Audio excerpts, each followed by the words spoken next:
વઢવાણનો મોરી પરિવાર કે જેને વારસામાં મળ્યો છે પ્રકૃતિ પ્રેમ. કે મારા ગ્રાન્ડફાધર જે છે ને મલ્હારસિંહજી, એમને પક્ષીઓ પાળવાનો બહુ શોખ હતો. એવી રીતે શુદ્ધ ઓમકારનો નાદ છે ને એ સિંહમાંથી નીકળે. સિંહ જ્યારે રોર કરતો હોય ને, ઓમ ઓમ કરતો હોય ને, તો ઓમનો જે નાદ છે ને એ નાભીથી ઉઠે છે. અને નાભીથી તમે ઓમકારનો જ્યારે નાદ કરો એકાગ્ર ચિત્તે, એટલે શું થાય? It can stop your unwanted thoughts. ઘણીવાર એવું બને કે અંધારામાં સાપ કરડ્યો હોય તો સાપ ઝેરી છે કે બિનઝેરી ખબર કેવી રીતે પડે? પણ અત્યારે લુપ્તતાના આરે જો હોય સૌથી વધુ પ્રાણીઓમાં, તો એ વરુ છે. કારણ કે ગીધ છે ને એ પ્રકૃતિએ બનાવેલા મ્યુનિસિપલના કર્મચારીઓ છે કે કાગડો છે કોયલના બચ્ચાને ખવડાવે છે. ચક્ર આખું પર્યાવરણનું એ જાળવવા માટે દરેકનો કાંઈક ને કાંઈક રોલ હોય છે. એમાંથી કોઈ જ્યારે હટી જાય ને ત્યારે પછી એના વિપરીત પરિણામો આવે. અને આની અંદર 10,000 ફોટોગ્રાફ, અને આની પાછળનો પાછો માત્ર ને માત્ર અમારો ઉદ્દેશ પ્રકૃતિની સેવાનો. આજ પર્યંત અમે 1 પણ રૂપિયાનો આનો કમર્શિયલ ઉપયોગ નથી કર્યો. જેનું સમગ્ર જીવન પ્રકૃતિ અને વન્ય જીવોને સમર્પિત રહ્યું છે એવા green Bapu of Gujarat Shri ભવાનીસિંહજી મોરીની લોકયાત્રા સાથે ખાસ વાતચીત. આજની લોકયાત્રામાં હું એક એવી ખાસ જગ્યાએ ઊભો છું કે જ્યાં તમને મારા બેકગ્રાઉન્ડમાં રહેલી દરેક વસ્તુનો જે કલર છે એ ગ્રીન દેખાય છે. સ્વાભાવિક રીતે જ્યારે આપણે ગ્રીન કલર જોઈએ એટલે એ પ્રકૃતિ સાથે જોડાયેલો હોય છે. અને એમાં પણ આ બધા જ ફોટોગ્રાફ્સ જે તમે જોઈ રહ્યા છો એ ફોટોગ્રાફ્સ પણ વન્ય પ્રાણીઓના, પક્ષીઓના છે. આ અદ્ભુત જગ્યાએ અત્યારે હું આવ્યો છું. તમને બધાને સવાલ થઈ રહ્યો હશે કે આ એક એવી જગ્યા કે જ્યાં બધું જ, અહીંની ચેર્સ, ટેબલ્સથી લઈને બધી જ વસ્તુ છે એ ગ્રીન શા માટે છે? તો એ પ્રશ્નનો જવાબ હું તમને હવે થોડી વારમાં આપી દઈશ. ચાલો હું તમને એક ખાસ વ્યક્તિત્વને મળાવું.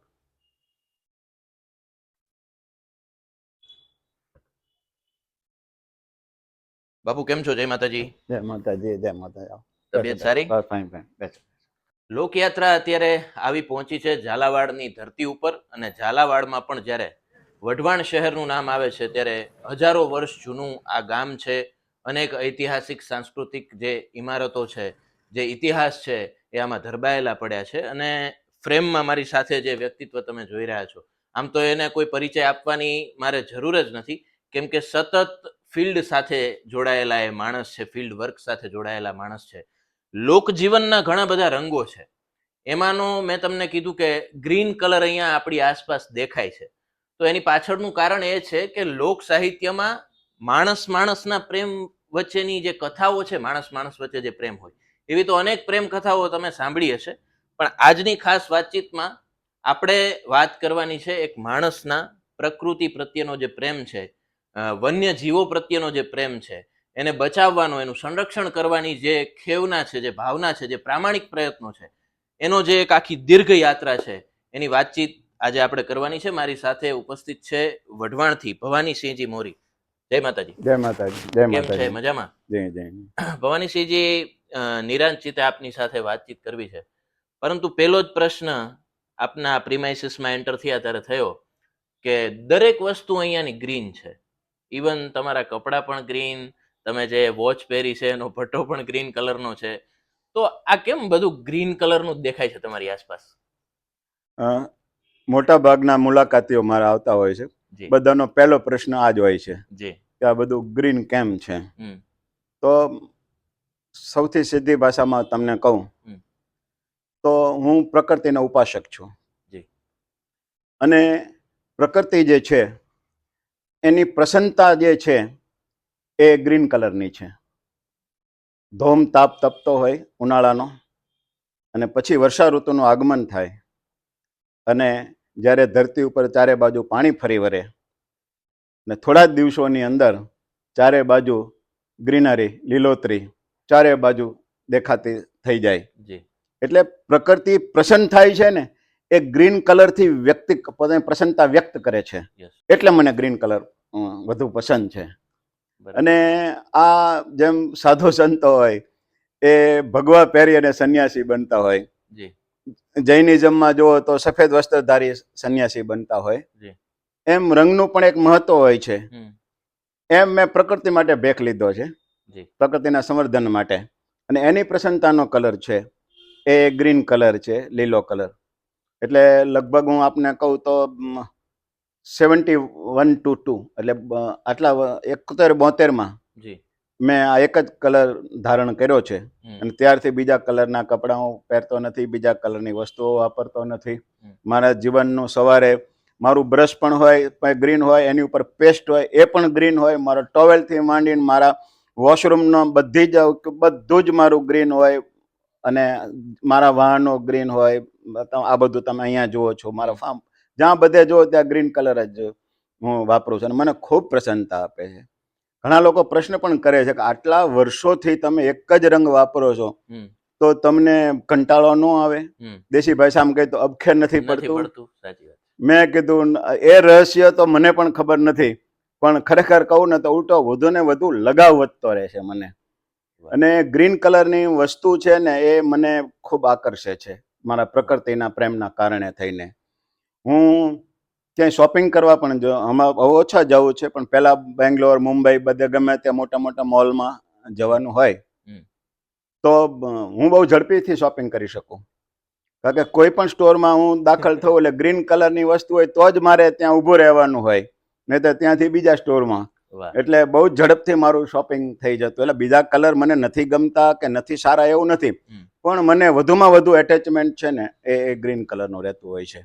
એટલે હું શોપિંગ પણ કરું ને. હવે શું છે કે મારો પરિવાર એટલો બધો વિશાળ છે કે અમે 54 વ્યક્તિ છીએ પરિવારની અંદર. શું વાત છે? હા, એટલે પરિવારે મારા માટે શોપિંગ કરે તો એ એમની મેળે હવે લાવતા હોય છે.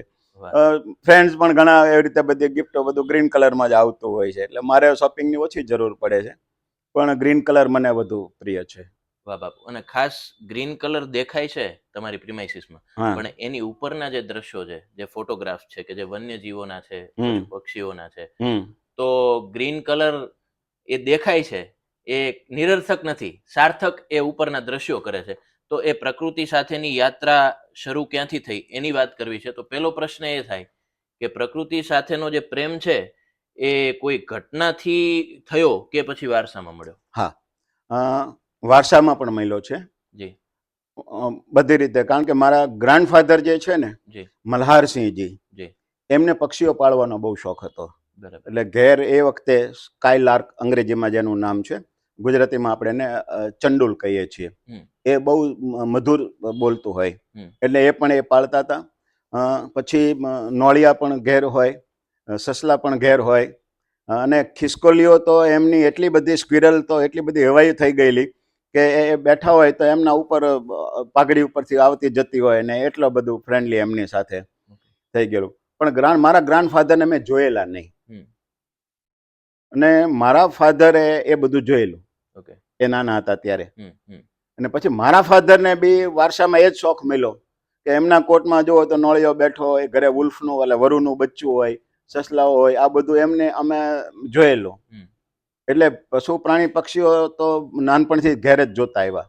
અને બીજું કે અમારા પરિવારની ખેતી ઘણી મોટી, એટલે ખેતરવાડીએ જ્યારે બી જવાનું હોય ત્યારે ત્યાંય પણ પશુ પ્રાણી પક્ષીઓ જોવા મળતા હોય. અને મને ઘોડેસવારીનો ખૂબ શોખ, એટલે એ જમાનામાં તો હું ઘોડા લઈને વગડામાં નીકળી જઈએ એટલે ઘણા બધા પક્ષીઓ જોવા મળે, પ્રાણીઓ જોવા મળે, કાળિયાર હરણ જોવા મળે, વરુ જોવા મળે, આ બધા રાઇડિંગ કરતા હોય ત્યારે જોવા મળે. પછી શું થયું કે હું કોલેજમાં દાખલ થયો, કોમર્સ કોલેજમાં. તો ત્યાંની લાઇબ્રેરી બહુ સમૃદ્ધ હતી અમારી, અને પ્રિન્સિપલ મારું ખૂબ રિસ્પેક્ટ કરતા. એટલે ત્યાં મને સારા સારા મેગેઝિન વાંચવા બહુ મળતા. એટલે એમાં લાઈફ નામનું મેગેઝિન આવતું હતું અંગ્રેજી એ જમાનામાં. પછી ટાઈમ્સ આવતું હતું, અને એક ધર્મયુગ હિન્દીમાં આવતું હતું. એની અંદર વાઇલ્ડ લાઈફના ફોટોગ્રાફ્સ બધા બ્લેક એન્ડ વ્હાઇટ, એક કલર ફોટોગ્રાફીનો જમાનો નહોતો, એટલે બ્લેક એન્ડ વ્હાઇટ ફોટોગ્રાફ્સ. એ હું સિંહના ફોટા જોઉં, ટાઈગરના, વાઘના ફોટા જોઉં, હાથીના ફોટા જોઉં, એટલે મને એના પ્રત્યે આમ વધુ લગાવ થાય. પછી હું લાઇબ્રેરિયનને રિક્વેસ્ટ કરું કે ભાઈ આ તમે પસ્તીમાં દેતા પહેલાં મને પૂછજો, તો આમાંથી જે કંઈ ફોટોગ્રાફ મારે જોઈશે એ હું આમાંથી કાપી લઉં. મને કાંઈ ખુશીથી અમારે પસ્તીમાં દઈ દેવાના હોય. એટલે એ વખતે મેં એ કાપવાનું શરૂ કરેલું, અને એની હું ફાઇલ બનાવતો. તમને જાણીને આનંદ થશે કે આ વાતને 50 વર્ષ કરતાં પણ વધુ થઈ ગયું છે. આજે એ ફાઇલ મારી પાસે છે. શું વાત. એ 50 વર્ષ પહેલા કોલેજમાં જે મેં કટિંગ કરી અને જે ફાઇલિંગ કર્યા હતા બ્લેક એન્ડ વ્હાઇટ ફોટાઓ, એ આજે પણ મારા કલેક્શનમાં છે. બરાબર. એટલે આ એક લગાવ થયો. બીજું કે હું એનસીસીમાં જોઈન કરેલી, ઓકે. તે વખતે અમારા મેજર ને કર્નલ બધા જે આવતા હોય એ પણ ઓલિવ ગ્રીન કલરમાં જ આવતા હોય, યસ અને એમના way of top, way of stand, way of walk, એમની ડિસિપ્લિન, યસ. એનાથી પણ હું ઇન્સ્પાયર થયેલો વધુ. હમ. એટલે પછી નિર્ણય કર્યો કે ભાઈ આપણે આ જ કપડાં પહેરવાના છે. બરાબર. એટલે ત્યારથી 71-72 થી અને તમને એક હસવું આવશે પણ હકીકત છે જી. કે 75ની સાલમાં શોલે ફિલ્મ રિલીઝ થયેલી, ઓકે. અને એનો પ્રીમિયર અહીંયા સુરેન્દ્રનગર મિલન સિનેમામાં હતો. હમ. એ વખતે અમજદ ખાન જે બને છે ગબ્બરસિંહ, એ આવેલા. મેં કોઈ ફિલ્મ જોઈ નહોતી એટલે એને હું ઓળખું નહીં, પણ એની નજર સતત મારા તરફ રહેતી હતી, કારણ કે એમ એ ફિલ્મમાં જે કપડાં પહેરે એવા કપડાં હું એ વખતે પહેરતો હતો. એટલે એને એમ થયું કે આ ફિલ્મ રિલીઝ હજી આજે થાય છે તો આ 4 પોકેટ ને એ રીતના મારા ઓલિવ ગ્રીન કલરના કપડાં. એટલે પછી મારા રામાનંદ સાગરના હાથે પછી મારે લોકો મારું સન્માન કર્યું હતું. પછી વાતમાંથી વાત નીકળી, પછી ખબર પડી કે આ ગબ્બરસિંહ બને છે ને ગબ્બરસિંહ આવા જ કપડાં પહેરે. પણ મેં કીધું I am the senior Gabbar than you, I started from 71 and Sholay release in 75. Yes. એટલે હું તો એ પહેલેથી આ કલરના પહેરું છું કપડાં, એમ. એટલે હજી આમાંથી ઇન્સ્પાયર નથી થયો. હા, એનાથી ઇન્સ્પાયર નતા થયા. એટલે આવા ઘણા બધા પ્રસંગો કપડાને. આનાથી ફાયદો એક છે કે લોકો મને ગમે એટલે દૂરથી પણ ઓળખી જાય. યસ. બીજું એરપોર્ટ ઉપર જવું તો બી કેવું ના પડે, રિસીવ કરવા આવ્યા હોય, એ જમાનામાં તો મોબાઈલ નહોતા. યસ. એટલે હું પ્લેનમાંથી ઉતરું તો સામે ખબર જ હોય કે ઓલિવ ગ્રીન કલરમાં હશે ને આ 4 પેકેટ આ રીતનું હશે તો બાપુ જ હશે. એટલે એ રીતે બી મને રિસીવ કરવા વાળાને બહુ સહેલું થઈ પડતું હતું. આ એક છે કે ક્યારેક છે ને કોઈનું નાની ઉંમરનું મૃત્યુ થઈ ગયું, બહુ શોકનું વાતાવરણ હોય ને, તો એના કોન્ડોલેશનમાં જો જવાનું હોય ને ત્યારે હું સફેદ કપડાં એક પહેરું છું, જેથી એને એમ લાગે કે આપણે એમને ત્યાં ગયા હોય તો એમની વેદનામાં આપણી સંવેદના વ્યક્ત થઈ શકે. એ વખતે હું ગ્રીન કપડાં પહેરીને જઉં તો એ સારું ન લાગે. બાબુ, ગ્રીન કલર સાથેનું આજે જોડાણ તમારું કેવી રીતે આગળ વધતું ગયું એની આપણે વાત કરી. પછી તમે કીધું કે ભાઈ વારસામાં પણ તમને પ્રકૃતિ પ્રેમ મળ્યો, તમે ઓલા મેગેઝિનમાંથી ફોટા છે એ સાચવીને રાખતા હજી પણ છે. ઇન બિટવીન એક પ્રશ્ન એવો થાય કે તમે છો આ ફિલ્ડમાં, પ્રકૃતિ સાથેનો તમારો પ્રેમ છે, લીધું તમે કોમર્સ, તો એ બંને કેળા જુદા કાગડા એવું થયું, તો એમાં કઈ રીતે? હા, એ વાત સાચી છે. કારણ કે એ વખતે શું થયેલું કે આર્ટ્સ એન્ડ સાયન્સ આ કોલેજ સુરેન્દ્રનગરમાં એક જ હતી. ઓકે. બરોબર છે. અને એ વખતે કે આટલું કેરિયર ગાઈડન્સ વિશે અવેરનેસ નહોતી, અને નવી કોમર્સ કોલેજ ખુલ્લી હતી. એટલે એક નવી ફેકલ્ટી ખુલી રહી છે, એક ક્યુરિયોસિટી હતી. એટલે કંઈક નવું કરવું એના માટે થઈ અને કોમર્સમાં હું ગયેલો. પણ ગયા પછી મને એવું લાગ્યું કે આ મારું ફિલ્ડ નથી. એટલે કોમર્સના પુસ્તકો વાંચવાથી વિશેષ મારો સમય વાઇલ્ડ લાઈફના અધ્યયનમાં જતો. અને પ્રિન્સિપલ અને લાઇબ્રેરિયન પણ મને એટલી હેલ્પ કરતા કે મને ગમતી બુકો મગાવી આપતા. બરાબર. અને આજે પણ તમે જુઓ તો કોમર્સ કોલેજની લાઇબ્રેરીમાં કદાચ સાયન્સ કરતાં પણ વાઇલ્ડ લાઈફના પુસ્તકો વધુ હશે. એ મારા ઉપર વધુ સ્નેહને કારણે એમણે મગાવેલા. અને પછી શું થયું કે ફાઇનલ એક્ઝામ આવી તો મને એમ થયું કે આપણે ન્યાય નહીં આપી શકીએ કોમર્સને. એટલે અને નૈતિકતા તો પહેલેથી વારસામાં મળેલી છે. એટલે મેં નક્કી કર્યું કે આ દેશની અંદર હું કાંઈ ન કરું તો કાંઈ નહીં, પણ એક બોગસ ગ્રેજ્યુએટ તો ઊભો નથી કરવો. એટલે મેં ફાઇનલી એક્ઝામ જ નથી આપી. બરાબર. આપું તો એટલું વાંચન મારું નહોતું કે હું સારી રીતે પાસ થઈ શકું. ઓફ ટ્રેક થવા માંગતો નહોતો, નહીં તો તે બધી તો બહુ જ સહેલું અને સુવિધાસભર હતું એ જમાનામાં. ઘણા બધા મારા મિત્રો પણ એ રીતે થઈ જતા હતા. પણ મેં નૈતિકતાથી વિચાર કરેલો કે એવું ખોટું સર્ટિફિકેટ લેવું નથી મારે, અને વિદ્યાને મારે લાંછન નથી લગાડવું. જો મેં બરોબર એનો અભ્યાસ કર્યો હોય તો જ મારે એપિયર કર્યો. રિઝલ્ટ તો મને ખબર હતી કે આપણે પાસ થવાના નથી, કારણ કે આપણે એનો અભ્યાસ જ નહોતો કર્યો કોમર્સનો, જેટલો કરવો જોઈએ એટલો. ગ્રેડ ભરતા હતા, એ બધું કરતા હતા, પણ જેટલું કોન્સન્ટ્રેશન મારું નહોતું એના ઉપર. એટલે પછી મેં એ એક્ઝામ એપિયર જ નથી કરી. એટલે I have studied up to TY BCom. એટલે અમારી વખતે શું હતું કે પેલું પ્રિલિમરી હતું, પ્રી હતું, પ્રી કોમર્સ, પછી first year, second year and third year, okay 4 વર્ષ હતા કોલેજના અમારે બરાબર એ સમયમાં. હા, એ વખતે નવનિર્માણનું આંદોલન થયેલું, એટલે એક તો સીધો જમ્પ આપી દીધેલો અમને, બરાબર કોઈની એક્ઝામ નહીં લેવાની, અને આખા ગુજરાતના બધા વિદ્યાર્થીઓ હતા, એટલે એમ કરીને અમે બમ્પિંગ કરીને એક વર્ષ તો નેચરલી આવી ગયું. બરાબર ફાઇનલમાં અમારી કોઈ તૈયારી નહોતી, એટલે પછી Okay. એક્ઝામ એપિયર જ નથી કરી મેં. બરાબર. તો બાપુ અમે તમને મળવાના હતા એ પહેલા તમારા બધા પરિચિતો સાથે વાત કરી, તો એક મનમાં એવો પણ વિચાર હતો કે ઇન્ડિયન આર્મી પણ જોઈન કરવું. હા હા હા હા હા. હમ, એમાં શું હતું કે અમે એનસીસીમાં જતા ને, હમ, અને એ વખતે હું આર્મીથી બહુ જ પ્રભાવિત હતો, બરાબર અને મારી બહુ જ જવાની ઈચ્છા હતી. હમ, પણ અનફોર્ચ્યુનેટલી બન્યું એવું કે મારે બરોબર કોલેજમાં દાખલ થવાનો સમય આવ્યો, હમ, અને ત્યાં પછી એનસીસી મારે જોઈન્ટ કરવાની હતી, અને અહીં તો હું સાર્જન્ટ હતો, યસ યસ મિડલ સ્કૂલમાં તો હમ, હું સાર્જન્ટ હતો, હમ, અને એના કેમ્પ બી એટેન્ડ કરેલા, બરાબર અને બહુ સારી રીતે પરફોર્મન્સ મારું રહેતું. હમ, એટલે મારા ફાધરને મેં કીધું બાપુ મારે જોઈન કરવી છે આર્મી. હમ, હમ, એટલે મને કે તમે અત્યારે રવા દો, તમે પહેલા ગ્રેજ્યુએટ થઈ જાઓ, થઈ જાઓ. તો ઓફિસર બનીને તમે જાઓ, હમ, આર્મીમાં ઓફિસર બનો. એજ્યુકેશન હા પહેલા હા. પૂરતું લઈ લો. બરાબર એટલે પછી મેં કીધું તો ભલે એમ કરીશું. હમ, પણ અનફોર્ચ્યુનેટલી મારી તેથી 17 વર્ષની ઉંમર હતી, અને મારા ફાધરને હાર્ટ એટેકથી ઓહ. ડેવલપ પામ્યા. એટલે પછી તો શું, અમે મારાથી નાના 6 ભાઈઓ 2 બહેનો. મોટા જ તમે, હા, મોટો જ હું. જવાબદારી બધી. હા, પણ મારા દાદા બાપુ અને મારા ભાભુમાં આમાં સંયુક્ત પરિવારમાં રહેતા હતા. એમને અમને કદીએ તે અમારા ફાધરની ગેરહાજરી મહેસૂસ નથી થવા દીધી. એટલા લાડકોટથી અમને બધાને મોટા કર્યા. પણ મારી જવાબદારી વધી ગઈ ને, બિંગ એલ્ડેસ્ટ બ્રધર, એટલે હું પછી મારે આર્મીમાં જવાનું ભૂલી જવું પડ્યું. બરાબર પણ મેં ડ્રેસ અપનાવી લીધો ત્યારે, અને તમે જો કે જો અહીંયા મારો મૂછનો દોરો નથી ફીટો 17 વર્ષની ઉંમરથી, તે દી મારો આ જ ડ્રેસ છે. તમે જો શમી કપૂરની બાજુમાં જે છે. યસ યસ હા બરાબર છે. તો બાપુ એ આર્મીનું સપનું હતું, ફોટોગ્રાફીનો શોખ હતો, જીવન યાત્રા આગળ વધે છે, તો હવે અત્યારે એ જાણવું છે પહેલા તો કે તમારી પાસે ફોટોગ્રાફ્સનું કેવડું કલેક્શન છે? ફોટોગ્રાફ યસ હવે તમને પહેલા કહું કે બોલો, મેં તને કોમર્સ કોલેજની જે વાત કરીને કટિંગ રાખતો, એ બ્લેક એન્ડ વ્હાઇટ ફોટોગ્રાફ્સ હતા. પછી મેં બ્લેક એન્ડ વ્હાઇટ ફોટોગ્રાફી શરૂ કરી. રોલીફ્લેક્સ નામનો કેમેરો આવતો, એનેથી બોક્સ કેમેરા, અને 12 ફોટા એની અંદર પડે એવો રોલ આવતો હતો. પછી SLR કેમેરા આવ્યા, તો એની અંદર 36 ફોટા 24 ફોટા પડે એવું આવ્યું. અત્યારના જેમ ડિજિટલમાં જોઈ શકાય એવું નહીં. એટલે રોલ ડેવલપ કરવા આપણે લેબોરેટરીમાં મોકલવા પડે. 1980માં અહીંયા અમારા વિસ્તારમાં કલર ફોટોગ્રાફીની શરૂઆત થઈ. એટલે પછી મેં કલર ફોટોગ્રાફી શરૂ કરી. પછી એ રોલ જ્યારે હું ડેવલપ, મને એક સારો કેમેરો છે ને, લીમડી ઠાકોર સાહેબ શત્રુશૈલસિંહજી, એ અમારા ખાસ સ્નેહી, એટલે એ મારે ત્યાં આવેલા. એટલે આ બધું જોઈને બહુ ખુશ થયા.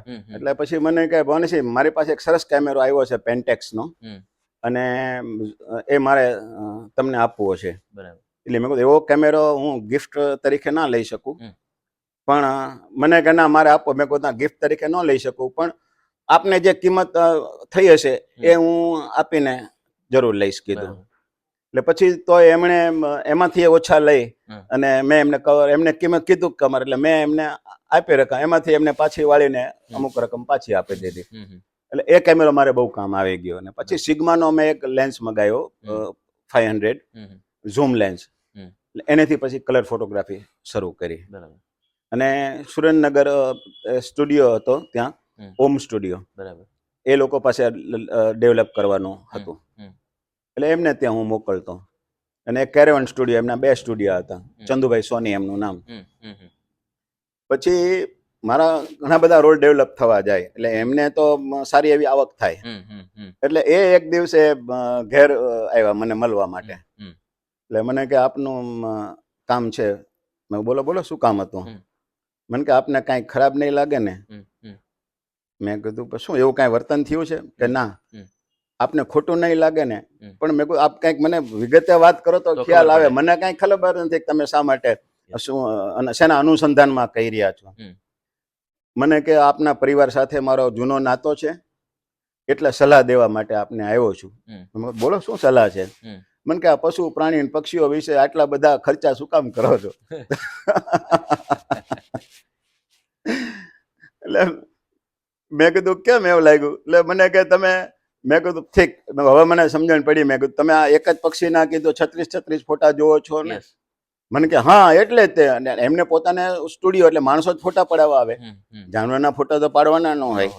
અને એ જમાનામાં એક પ્રિન્ટના 15 રૂપિયા, એટલે એ 80માં 15 રૂપિયા ઘણી મોટી વેલ્યુ કિંમત ગણાતી. એટલે એના એક ફોટો ડેવલપ કરવાના 15 રૂપિયા એ વખતે થતા હતા. અને આખા રોલ હું આપું આવી રીતે, એના રોલના રોલ પાછા એમ. બરાબર.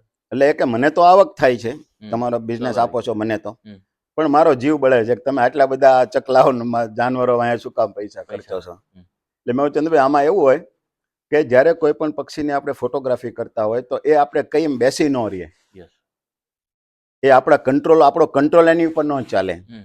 હવે એની તક ઝડપવાની હોય. બરાબર. અને એક તક ચૂકી ના જઈએ એટલે પછી ખર્ચ સામું જોવાનું ન હોય. બરાબર. એટલા માટે થઈને એક જ પક્ષીને જુદા જુદા એંગલથી આપણે મિસ ના થાય એટલે એના ફટાફટ અમે ફોટા લેતા હોય. એટલે ઘણી વાર તો એક પક્ષી વાંહે એક જાનવર પાસે આખા રોલ પૂરા થઈ જતા હોય, પણ એમાંથી કોઈક સારો ફોટો મળી જાય. અત્યારે જેવું રિઝલ્ટ જેમ આવે છે અત્યારે જ ખબર પડે આપણને ડિજિટલમાં જોવો તો કે ભાઈ કેવો ફોટો સરસ આવ્યો છે, નથી આવ્યો તો બીજો ફટપાડી શકાય. એમાં તો જ્યારે ડેવલપ થઈને આવે ત્યારે ખબર પડે. અને તમને સાચું કહું, એટલી બધી ઇંતજાર રહેતી હોય કે જેમ આપણે ત્યાં નવા બાળકનો જન્મ થયો હોય અને એનું મોઢું ન જોયું હોય અને જે ઇંતજારી હોય, એવી દરેક ફોટા વચ્ચે અમારી ઇંતજારી રહેતી હતી કે કેવો ફોટો આવ્યો હોય છે, કેવો આવ્યો હોય છે ફોટો. અને એ ફોટો જોઈએ ને ત્યારે સંતોષ થતા. એટલે આની પાછળ ખર્ચા પણ ખૂબ થાય. આ જીપ લઈને જવાનો હતો, પેટ્રોલના ખર્ચાઓ બધા ખૂબ થતા હોય, વાહનોના ખર્ચાઓ, પછી ત્યાં આવવા જવાના રહેવાના ખર્ચાઓ, કેમેરાના ખર્ચાઓ. અને આની પાછળનો પાછો માત્ર ને માત્ર અમારો ઉદ્દેશ પ્રકૃતિની સેવાનો. આજ પર્યંત અમે એક પણ રૂપિયાનો આના કમર્શિયલ ઉપયોગ નથી કર્યો. કોઈ ફોટા અમે વેચ્યા નથી કે આનો કોઈ વળતર મેળવું નથી. એક પ્રકૃતિની સેવા છે, એની ઉપાસનાના ભાવથી અમે અવિરત આ કાર્ય કરતા રહ્યા છીએ. વાહ. તો અત્યારે કેટલું કલેક્શન છે બાપુ ફોટોગ્રાફનું? મારા લીધેલા ફોટોગ્રાફ તમને કહું તો જો અહીંયા આ જે દેખાય ને આ બધી બુક્સ નથી, આ બધા આલ્બમ છે. અને આની અંદર 10,000 ફોટોગ્રાફ ડેવલપ કોપી, 10,000 ફોટોગ્રાફ્સ છે. વાહ. બધા એકદમ હા, બધા સાચવીને રાખ્યા. અને ઈ જે બ્લેક એન્ડ વ્હાઈટ સમયમાં તમે હા, બ્લેક એન્ડ વ્હાઈટ નું કલેક્શન છે, કલરનું છે, હવે ડિજિટલનું.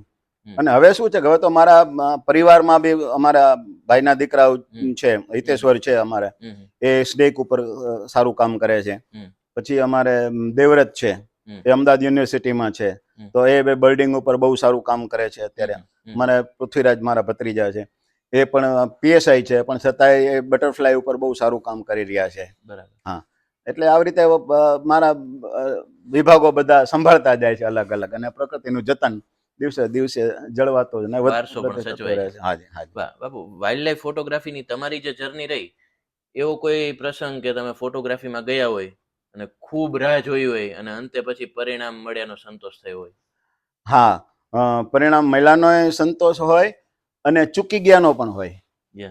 પણ ચૂકવાનું બહુ ઓછું બન્યું છે, કારણ કે જ્યારે પ્રકૃતિની આપણે ઉપાસનાના ભાવ, શુદ્ધ ભાવ આપણો હોય ને, ત્યારે તમે માની ન શકો કે એટલા બધી નેચર ફેવર થતી હોય છે. એટલે તમે જુઓ તો અહીંયા જે સિંહના સિક્વન્સ છે, મેટિંગ સિક્વન્સ, એ દેવળિયા પાર્ક જે તમે જાઓ ત્યાં, તો જે દિવસે એનું ઉદ્ઘાટન હતું એ લોકોએ મને મારું નામ છાપ્યું હતું કાર્ડમાં, અને ઓનરેબલ પર્સન તરીકે એ લોકો મને ઇન્વાઇટ કર્યો હતો ત્યાં. એટલે તે દિવસે હું ગયેલો. અને એનું હજી મોહનસિંહ રાઠવા, એ વખતે કોંગ્રેસનું રાજ હતું અને એના મિનિસ્ટર હતા મોહનસિંહ રાઠવા. ત્યારે અમે ગયેલા અને પછી રાઉન્ડ મારવા નીકળ્યા તો સિંહ ને સિંહણ મીટિંગમાં બરોબર હતા. એટલે સટાસટ એના મેં ફોટા લેવા માંડ્યા અને કંઈક 36 ફોટા લીધેલા. અને બધા જ સારી રીતે આખી સિક્વન્સ એની કવર થઈ છે. એવી રીતે ઘણા બધા ફોટાઓ આપણને અચાનક લાભ મળી જાય. તો ક્યારેક કોઈ ફોટા મિસ પણ કર્યા છે કે જે હજી યાદ રહી જાય કે જો ફોટો આવી ગયો તો સારું હતું. પણ આ તો શું, સહેજ પણ હલન ચલન થાય તો પક્ષી પણ ઉડી જાય, પ્રાણી હોય તો ભાગી જાય. ઘણી વાર બહુ સિચ્યુએશન સારી હોય તો આડું કંઈક પાંદડા આવતા હોય, ડાળી આવતી હોય તો ક્લિયર ન દેખાય. પણ છતાંય અમુક ફોટાઓ જે છે, દાખલા તરીકે તમને કહું તો આપણે કોયલની વાતો સાંભળી છે કે ભાઈ કાગડો છે એ કોયલના બચ્ચાને મોટા કરે છે. કવિતાઓ પણ અનેક લખાણી છે એના ઉપર. પણ ઓથેન્ટિસિટી આખા ભારતમાં જો કોઈની પહેલી પબ્લિશ થઈ હોય તસવીર હમ તો એ મારી તસવીર થઈ છે પ્રસિદ્ધ, કે જેની અંદર ગુજરાત સમાચારના પેજ ઉપર યસ કે કાગડો છે કોયલના બચ્ચાને ખવડાવે છે.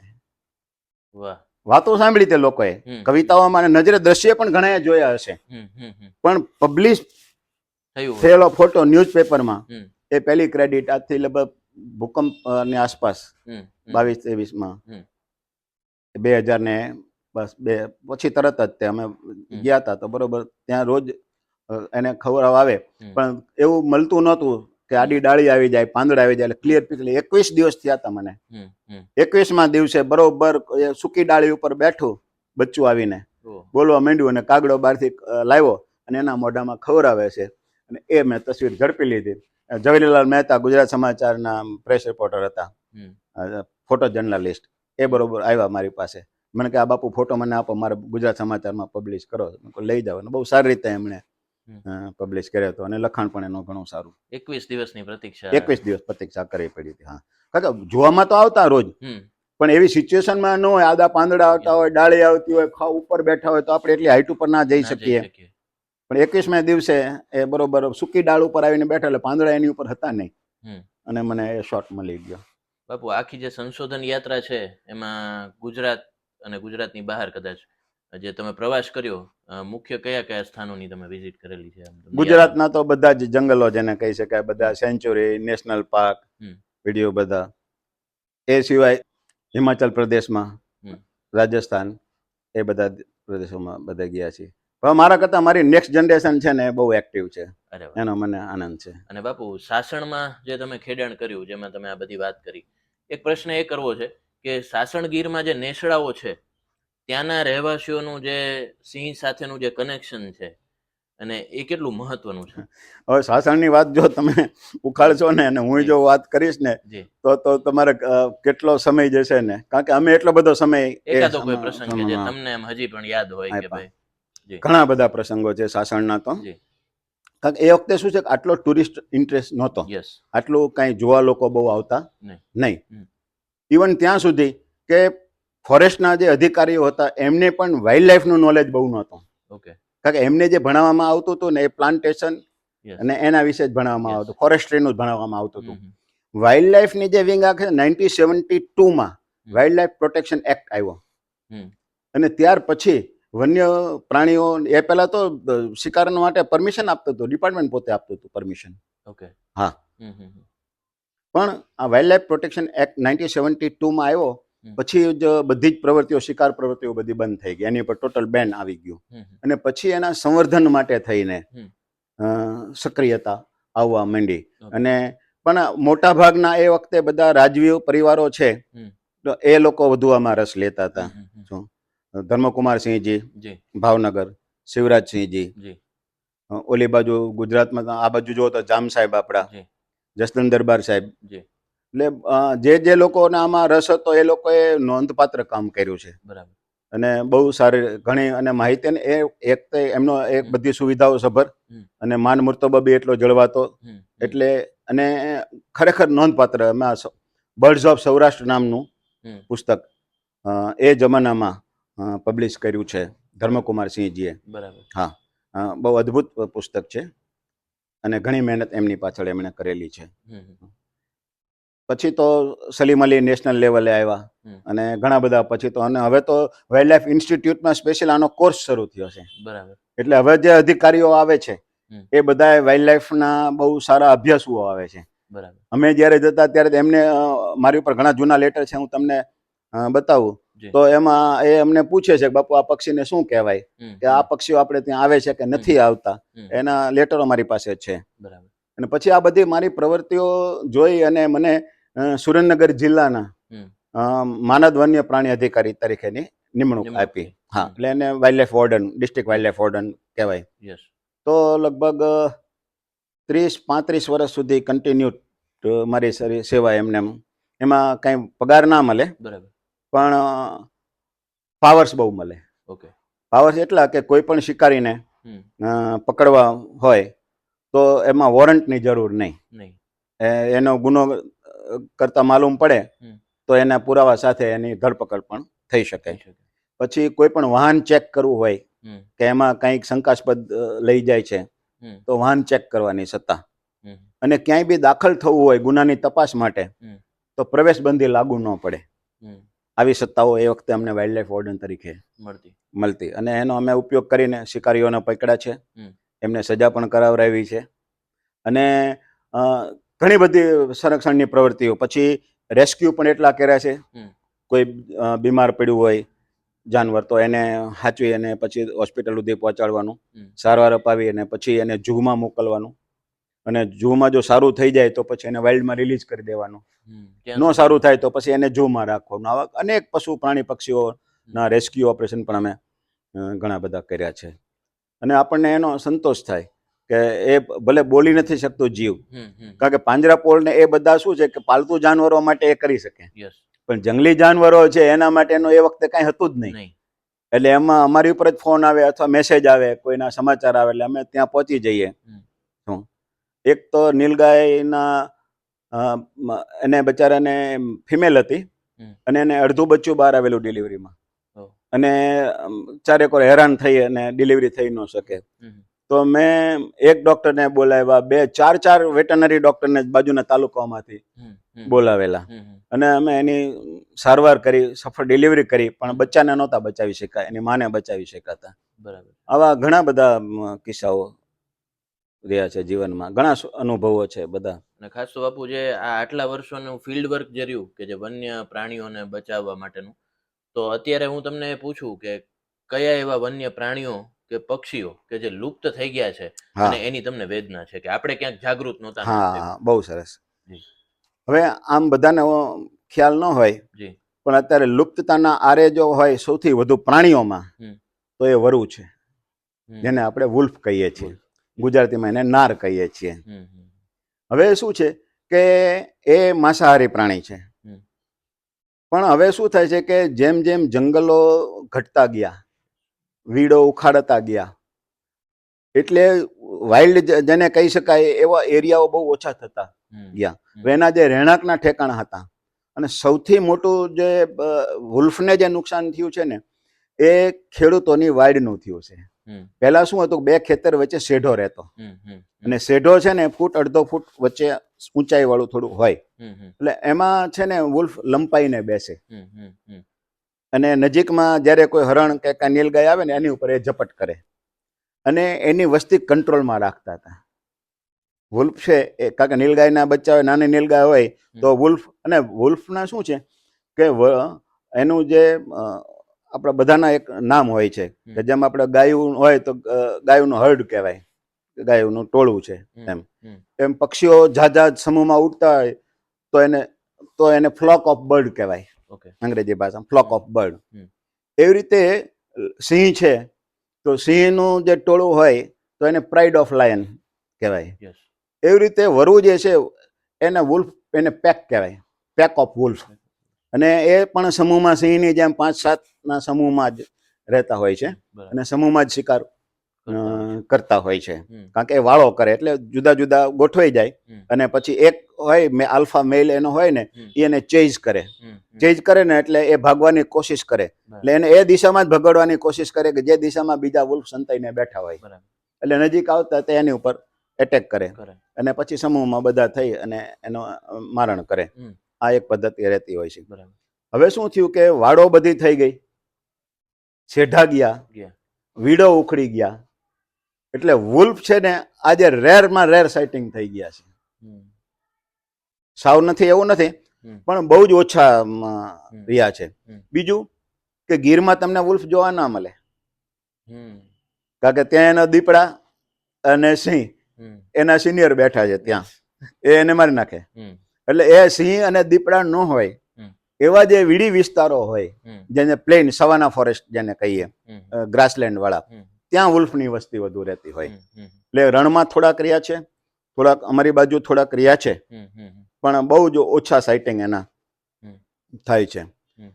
વુલ્ફ શું જ ક્યાંય ન મળે તો પછી એ ઘેટા બકરા ઉપર પણ હમ, એટેક કરતા હોય. ભરવાડના પહેલા જૂન કહેવત હતી, હમ, હમ, અને લોકો વિશે ઘણી પહેલા તો બધી માન્યતાઓ રહેતી. હમ, હમ, અત્યારે શું છે કે બહુ એજ્યુકેશન આપવાની બહુ જરૂર નથી રહેતી, હમ, હમ. નહીતર પહેલાના જમાનામાં ગામડામાં હમ.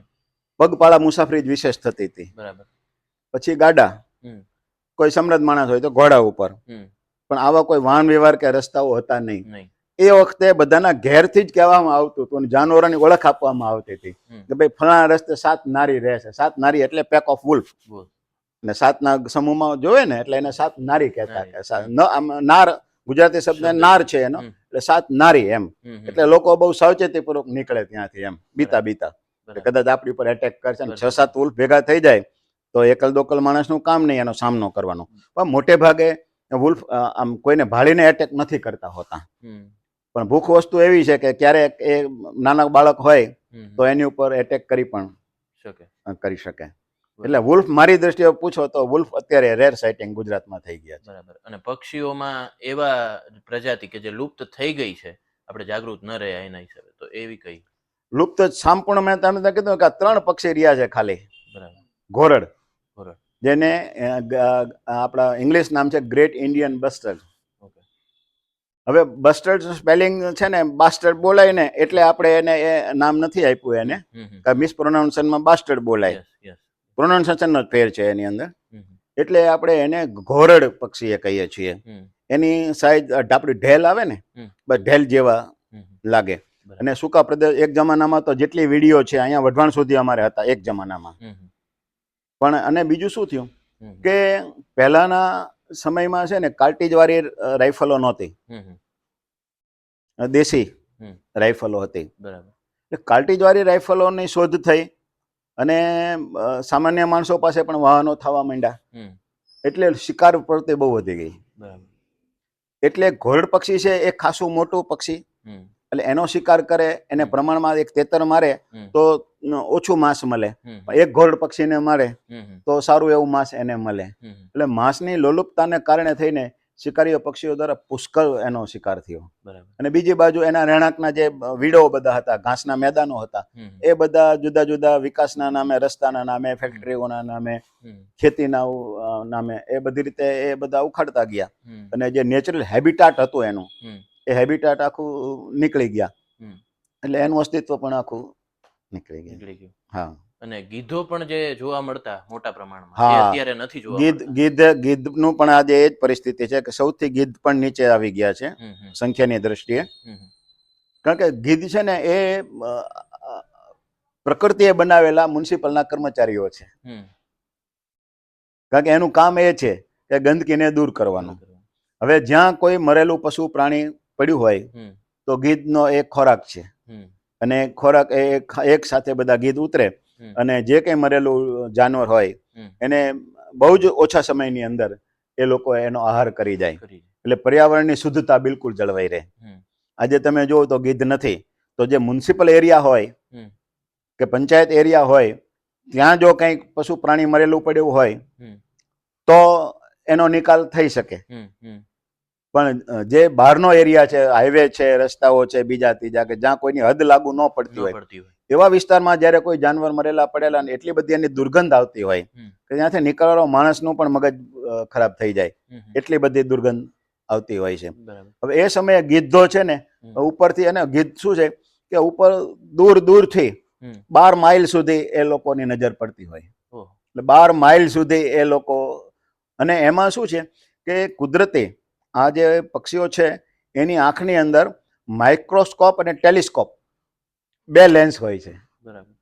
એટલે ઉપરથી ઉડતા ઉડતા તે એટલા વિસ્તારમાંથી કાંઈ પણ મરેલું જોવે ને એટલે એની આંખનો ડોળો ફેરવે એટલે એની અંદર પાછળની રચના જ એવી હોય છે કે એ નાના ઉંદરને પણ જોઈ શકે. બાજ પક્ષીઓ ઈગલ હોય એટલે ઊંચે હોય તો નાનામાં નાની વસ્તુને જોઈ શકે. એટલે જેવું કાંઈ મરેલું જોવે એટલે એક ગીધ નીચે ઉતરે. એકને જોવે ને એટલે બાજુમાં બીજા ગીધો ઉડતા એને ખબર પડે કે આ નીચે ઉતરું તો કાંઈક ખાવાનું હશે. એટલે આજુબાજુમાંથી બીજા જોતની અંદર ઢગલાબંધ ગીધો ભેગા થઈ જાય અને બહુ જ ઓછા સમયની અંદર એનો સફાયો કરી શકે.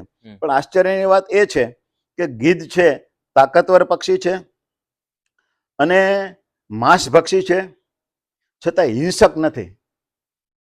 એ શિકાર કરીને ન ખાય. એ તૈયાર એને મરેલું મળી જાય તો એનો જે નિકાલ કરે, એનો જે આહાર બનાવે આવી. અને ગીધ તો આપણું કેટલું જૂનું પક્ષી છે કે જટાયુ, તમે રામાયણના પ્રસંગ જો તો સીતાજીની વહારે જટાયુ આવીને પોતાના પ્રાણ ત્યાગ્યા હતા. એટલે આ બધા પક્ષીઓ આપણા શાસ્ત્રોમાં પણ એનો ઉલ્લેખ મળે છે, એના ગુણગાન ગવાય છે. તો અને આજે આપણે એના કારણો એ છે કે મેં તમને કીધું એમ બહુ ઓછા લોકો અને ઘણા બધા નજરે જોયું હશે અમારી ઉંમરના લોકોએ, જ્યારે આ બધી કારો નવી કારો નહોતી અને એ જમાનામાં એમ્બેસેડર ને એ બધી જૂની મોટરો રહેતી અને જૂના ટ્રક્સ બધા. તો એ વખતે રાતના લાઇટની અંદર રોડ ઉપર શિયાળિયા કે કાંઈ બીજે લોકડી, સસલા, આવું બધું હડફેટે મરી જતા જાનવરો. તો સવારે રાત્રે જ્યારે હાઈવે ઉપર કોઈ પણ જાનવર મરેલું પડ્યું હોય તો સવારે જ્યારે ગીધ ઉપર ઉડતા હોય એની નજર પડે એટલે ઉતરવા માંડે એક ગીધ એટલે બીજું ત્રીજું, જોતાની અંદર તો 15, 20, 25 ગીધ ઓલું મરેલું જે કંઈ પ્રાણી હોય એને ખાવા માટે ભેગા થઈ જાય. એ જ વખતે ગાડીઓ બધી આવતી હોય. અને ગીધ કેવું છે કે થોડુંક પ્રકૃતિમાં ધીમું છે એટલે જલ્દી ખસી ના શકે, એટલે વાહનોને અડફેટે મરતા અસંખ્ય ગીધો અમે જોયા છે, અસંખ્ય ગીધો માત્ર વાહનોની હડફેટે જ થાય. એટલે એમાં ઘણા ગીધોનો નાશ થયો. અને પછી જે છે ને એ ડેક્લોફેન નામની જે દવા છે જેના ઇન્જેક્શન એ પશુઓમાં વધુ દૂધ મેળવવા માટે આપવામાં આવતા હોય છે. એ પશુ એનો ને જે દેવામાં આવતું હોય એ પશુ જ્યારે મરી જાય એનું માંસ જ્યારે ખાવામાં આવે ને ત્યારે એની ડાયવર્સ ઇફેક્ટ ગીધ ઉપર થાય છે. એના કારણે પણ અસંખ્ય ગીધો બધા મરી ગયા.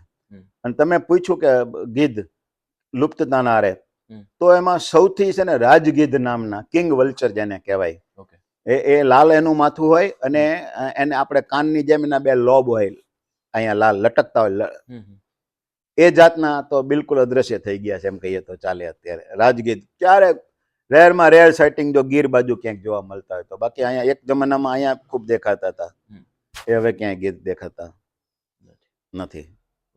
એટલે પ્રકૃતિનું જે બેલેન્સ છે ને, કુદરતે દરેક જીવને કાંઈક ને કાંઈક એને આખી ઇકોલોજી સાયકલ જે છે આપણી, આ ચક્ર આખું પર્યાવરણનું, એ જાળવવા માટે દરેકનો કાંઈક ને કાંઈક રોલ હોય છે. એમાંથી કોઈ જ્યારે હટી જાય ને ત્યારે પછી એના વિપરીત પરિણામો આવે છે. ચાઇના વાળા એકવાર એવું કરેલું કે ચાઇનામાં ચકલાઓ અનાજ ખાઈ જતા, તો સમજા વિનાનો કાયદો બહાર પાડી દીધો કે ભાઈ ચકલાઓને મારે એને ઇનામ, આટલા ચકલાઓ મારીને લાવે. અને ચાઇની લોકોનો તો કોઈ દયા જેવું આપણે જેવું હોતું નથી કાંઈ, તો ઢગલાબંધ ચકલા લાવે અને જોખાવીને એની સામે એનું વળતર મેળવી લેતા હતા. પરિસ્થિતિ એવી આવી કે બીજા વર્ષો પછી એટલી બધી જીવાતનો ઉપદ્રવ થયો કે જે અનાજ ચકલાઓ ખાઈ જતા એના કરતા વધુ જીવાતો ખાવા માંડી. એટલે મુહિમ ચલાવી પડે કે ચકલા બચાવ, ચકલાઓ પાળવાનું ચાલુ કરવું પડ્યું. એટલે પ્રકૃતિમાં કંઈ દખલ કરવાની જરૂર નથી આપણે. પ્રકૃતિ જે છે એ એનું કામ કરે છે અને દરેક વસ્તુનું નિયંત્રણ રાખ્યું છે એને. એનો વિકાસ પણ થાય છે અને એનો નાશ પણ થાય છે, પણ બધું પ્રકૃતિના ચક્રમાં આપણે વિક્ષેપ કરવો ન જોઈએ. ખાસ એક બીજો પ્રશ્ન બાપુ એ આપ પાસેથી જાણવું હતું કે અત્યારે સોશિયલ મીડિયાનો યુગ છે, જલ્દીથી બધાને પ્રસિદ્ધિ મેળવી લેવી છે, તો ક્યાંક ક્યાંક એવું જોવા મળ્યું છે કે જે સ્નેક રેસ્ક્યુઅર્સ હોય છે એ લાંબી લાંબી રીલ બનાવે, સાપ સાથે રમત કરે ઘણી બધી વખત પ્રસિદ્ધિ મેળવવા માટે, અને પછી એનું રેસ્ક્યુ કરે અને એમાં ઘણા જોખમ પણ ખેડતા હોય છે. તો આવા સ્નેક રેસ્ક્યુઅર્સને તમે શું કહેવા માંગશો? હવે આમાં બહુ સીધો સંદેશ આપું આપને. જી. અલ્પ જ્ઞાન અતિ ઘાતક. યસ. બરોબર છે. Little learning is a dangerous thing. કોઈ પણ વસ્તુનું અલ્પ જ્ઞાન છે ને એ બહુ ઘાતક નીવડે. આપણા ગુજરાતની અંદર 56 એટલે 56 જાતના સાપોની નોંધ થઈ છે કે 56 જાતિના વિવિધ જાતિના સાપો ગુજરાતમાં જોવા મળે છે. એમાંથી ફક્ત 5 જાતના સાપો ઝેરી હોય છે. બાકીના 51 જાતના સાપો છે એ સર્પ ખરા પણ એમાં ઝેર નથી હોતું, ઝેરની ગ્રંથિ જ એની અંદર નથી હોતી.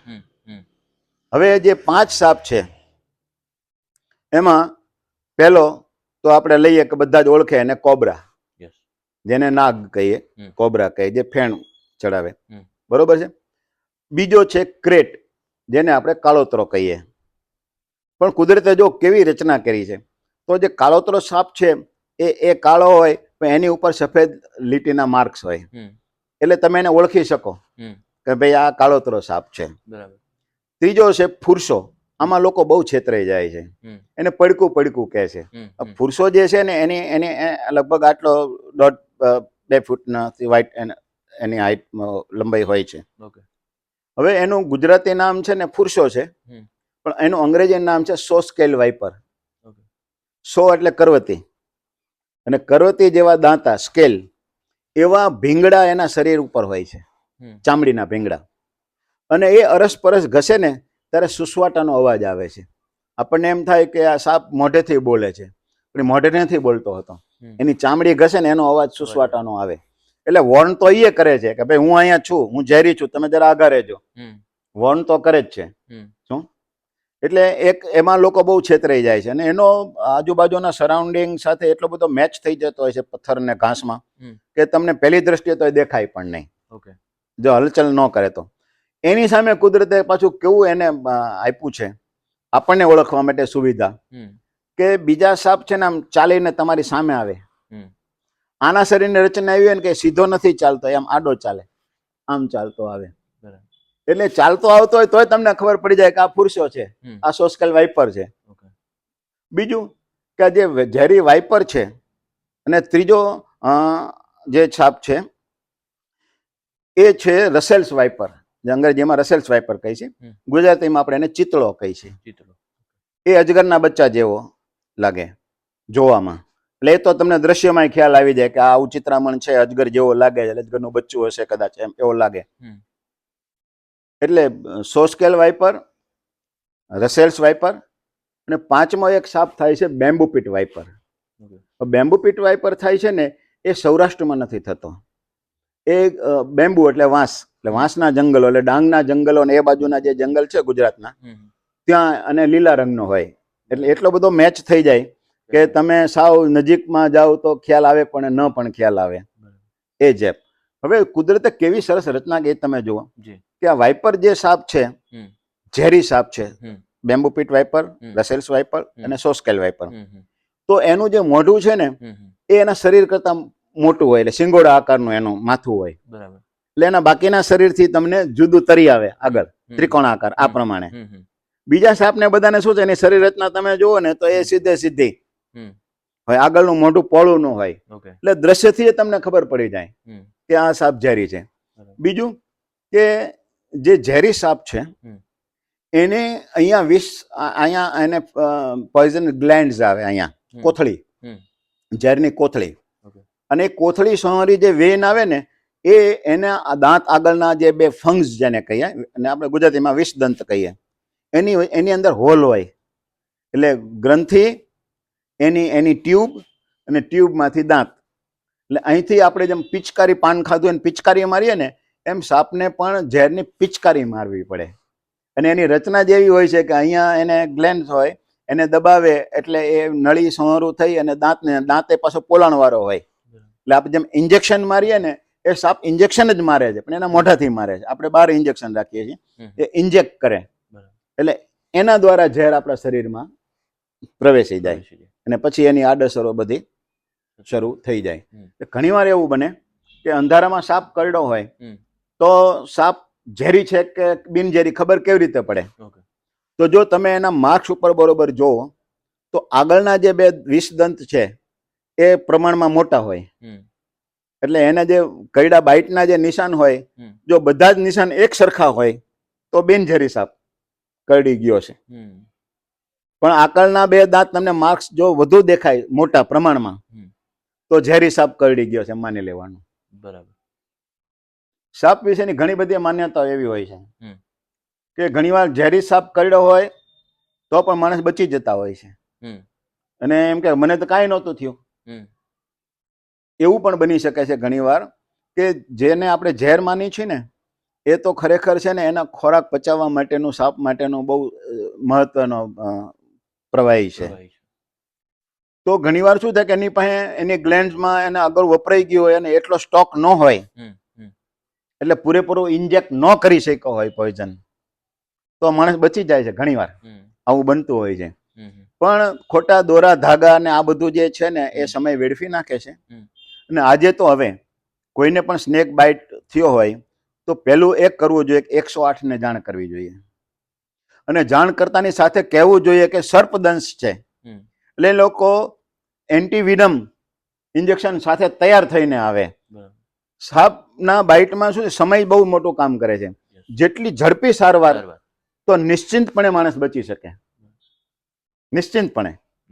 પણ જો મોડું કરે અને વિષ છે એ શરીરમાં ફેલાવા માંડે તો પછી બચવાની શક્યતાઓ ઘટતી જાય છે. પણ ઓછામાં ઓછું જો ઝડપીમાં ઝડપી અને ત્યાં કહી દેવામાં આવે અને ઝડપી સારવાર મળે. અને સર્પદંશ થયા પછી એને હલનચલન બહુ ન કરવું જોઈએ. પેલા ઓલો જૂનું છરીથી કાપી નાખતા હતા ઘા ને, એ બધી સાચી સિસ્ટમ નથી. હા, તમે એની ઉપર બાંધી શકો પણ પાછું થોડીક વાર રિલીઝ કરવું જોઈએ, નહીતર ગેંગરિંગ થઈ જાય. હા, પણ હવે તો 108 ની સુવિધા એટલી બધી છે કે બહુ ઝડપથી આવી જાય. અને લગભગ દવાખાનાની અંદર એન્ટીવિનમ હાજર હોય જ છે. હા, અને એન્ટીવિનમ છે એ પણ ઝેરમાંથી જ બનતી હોય છે દવા. એટલે ઝેરનું મારણ ઝેર આપણે દેશી કહેવત કહે છે.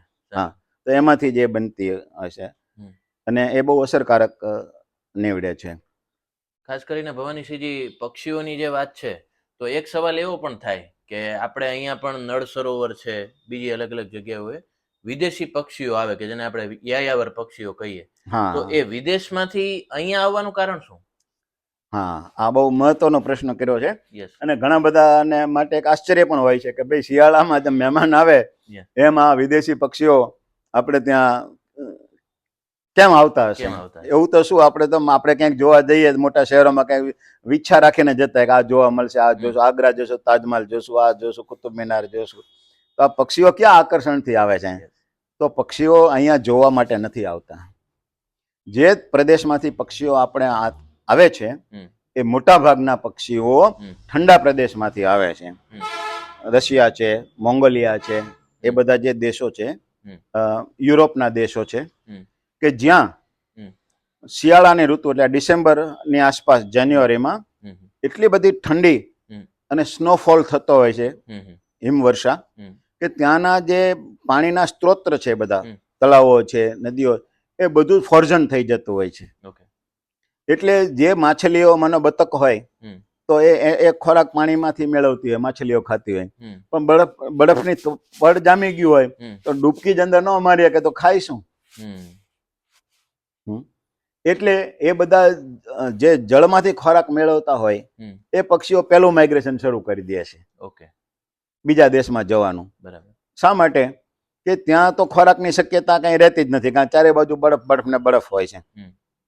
આપણે ત્યાં આવે તો આપણું વાતાવરણ એવું છે કે આપણી ડિસેમ્બર અને જાન્યુઆરી મહિનો, એની જે આપણે સખત ઠંડી આપણને લાગે છે એમના માટે નોર્મલ છે. એમને આપણી ઠંડી વધુ ન લાગે, નોર્મલ લાગે, જે કાયમ ત્યાં રહેતી હોય એટલી. એટલે એમને બહુ જ અનુકૂળ અહીંયા આવે. અને પૂરતા પ્રમાણમાં પાણીના જળ સ્ત્રોતો હોય, પૂરતા પ્રમાણમાં. એ જ વખતે તમે જો કુંજ પક્ષીઓ આવે છે તો સાઇબિરિયાથી આવે છે, એ અહીંયા આવે તો એ જ વખતે આપણે ચણાનો અને ઘઉંનો પાક તૈયાર હોય છે, એટલે એ પણ એને ખાવા મળે છે. એવી રીતે દરેક માછલીઓ માટે થઈ અને બધા ડક્સ આવતા હોય એ બધા. હવે જ્યારે આ બધા પક્ષીઓ, બતકો અને બીજા બધા પક્ષીઓ જ્યારે માઇગ્રેટ કરે ત્યારે પક્ષીઓ ઉપર નભતા પક્ષીઓ, એટલે માંસાહારી પક્ષીઓ, શિકારી પક્ષીઓ ત્યાં ન હોય તો એ શું ખાય? એટલે એની હારે એ પણ એની પાછળ માઇગ્રેશન શરૂ કરે છે. અને શિયાળાની અંદર અનેક જાતના બાજ પક્ષીઓ, અનેક જાતના ઈગલ, આ બધા જે એની ઉપર નિર્ભર હોય એ પક્ષીઓ પણ માઇગ્રેશન કરીને આપણા દેશમાં આવે છે કે અહીંયા એમને વાતાવરણ છે એ બધું નોર્મલ એમને અને પુષ્કળ પ્રમાણમાં ખોરાક મળી રહે છે. અને અહીંયા આપણે ત્યાં શિયાળો ગાળી અને પાછા જ્યારે એમના વતનમાં જાય ત્યારે પછી ત્યાં બચ્ચા એમના પેદા કરતા હોય છે, માળા બનાવે અને ઈંડા મૂકે અને એને ઉછેર કરતા હોય છે. વળી પાછા બીજી સિઝનમાં અહીંયા આવતા હોય છે. હવે તમને આશ્ચર્ય એ થશે કે પક્ષીઓને કેમ ખબર પડે કે આ રૂટ ત્યાંથી ક્યાં કેવી રીતે જવું. એ કુદરતનો આ એટલો બધો રહસ્યમય છે ને કે તમે આનો અંત જ ના આવી શકે. કુદરતી એના એક મેગ્નેટિક ઇફેક્ટ હોય છે કે એના કારણે થઈ અને એને એ સિગ્નલ મળતા હોય છે. અને એને લક્ષીને જે લોકો મૂળ જગ્યા દર વર્ષે આવતા હોય તો અહીંયા જ આવતા હોય છે. પણ હવે જે મોટો પ્રોબ્લેમ એ થયો છે કે આ રાતની આપણી ડેઝલિંગ લાઇટ્સ બધી, ઝાક જોડ હમ જે પહેલા તો સાવ અંધારું રહેતું, પૂનમનું અજવાળું, હમ અમાસનું અંધારું, હમ એની વચ્ચેનો સમય, એટલે પક્ષીઓને હમ નીચેની જમીન જોવામાં બહુ અનુકૂળતા રહેતી હતી. યસ હવે એ ઉપર ઉડતા હોય છે, નીચેથી આપણી શહેરોની આ બધી લાઇટો ને વાહનોની લાઇટો ને મોટી હેલોજન લાઇટો ને આ બધું એ લોકો બહુ ડિસ્ટર્બ થઈ જાય છે બધા. હમ એ ઘણીવાર એમના રૂટ્સમાં પર એની અફેક્ટ થાય છે. યસ એટલે આ પણ એમના માટે એટલે આપણી આધુનિક, મેં કીધું કે મોસ્ટ ડિસ્ટ્રક્ટિવ ક્રીચર નાવા ડેઝ ઇઝ હ્યુમન. ઓકે કે માણસો દ્વારા પ્રકૃતિને ઘણું બધું નુકસાન થઈ ગયું અને ઘણી બધી બહુ સાચી વાત પક્ષીઓને જીવોને ખલેલ બહુ સાચી વાત. પહોંચી રહી છે. બાપુ આટલી બધી દીર્ઘ યાત્રા રહી છે, તો હવે આપણે તમારો આ જે અસબાબ છે આખો, કે જેનું મૂલ્ય અમારા માટે જેટલું હોય એનાથી સવાયું તમારા માટે હોય, તો એ બધું પણ જાણવું છે. પણ અંતમાં એક પ્રશ્ન એ કરવો છે કે પ્રકૃતિ સાથે આટલા વર્ષોથી જોડાયેલા છો, સામાન્ય માણસોને શું કહેવા માંગશો કે આજુબાજુમાં કોઈ પણ વન્યજીવ એને દેખાય કે કોઈ ડેન્જરસ હોય, કોઈ ન હોય, કોઈ પાલતુ પ્રાણી હોય, તો કોઈ શિકારી હોય, તો આ બધામાં પેલું રિએક્શન શું હોવું જોઈએ અને જે દ્રષ્ટિકોણ છે વન્યજીવો પ્રત્યેનો કેવો હોવો જોઈએ માણસોનો? હા, હવે જો પ્રકૃતિએ આપણા માટે ઈશ્વર પરમાત્માએ સુંદર રચના કરી છે, Yes. બરોબર છે. હમ વિવિધ જાતના પશુ પ્રાણી, હમ રંગબેરંગી પક્ષીઓ, હમ ફળ, હમ ફૂલ, હમ નદી, તળાવ, પહાડો, હમ ઘાસના મેદાનો, રણ પ્રદેશો, હમ હિમાલય બરફના પહાડો, હમ આટલું વિવિધતા સભર આપણા માટે સુંદર સૃષ્ટિનું નિર્માણ કર્યું છે. જી. અને બધા જે પશુ પ્રાણી પક્ષીઓ છે એ નૈસર્ગિક ક્રિયાઓ જેટલી કરે છે હમ એ આપણે મનુષ્ય પણ કરીએ છીએ, કરીએ છીએ. બરોબર છે. તો આપણને ઈશ્વરે એક બુદ્ધિ તત્વ વિશેષ આપ્યું છે હમ કે એટલી બુદ્ધિમત્તા હમ બીજા કોઈ પશુ પ્રાણીઓને હમ નથી આપી એવું નથી. હમ હમ હું તમને એક દાખલો દઉં હમ તો ચિલોત્રો નામનું પક્ષી, ગુજરાતીમાં એને ચિલોત્રો કહી છે, ઓકે અંગ્રેજીમાં એને હોર્નબિલ કહેવાય છે. ઓકે એ પક્ષી ઉપરથી જ આપણા માનવ જાતને સંસ્કાર ચાલુ થયા છે. ઓહ. હા, માનવ જાતને જો પ્રેરણા મળી હોય સામાજિક રચનાની, હમ તો એના કેન્દ્ર સ્થાને આ ચિલોત્રો પક્ષી છે.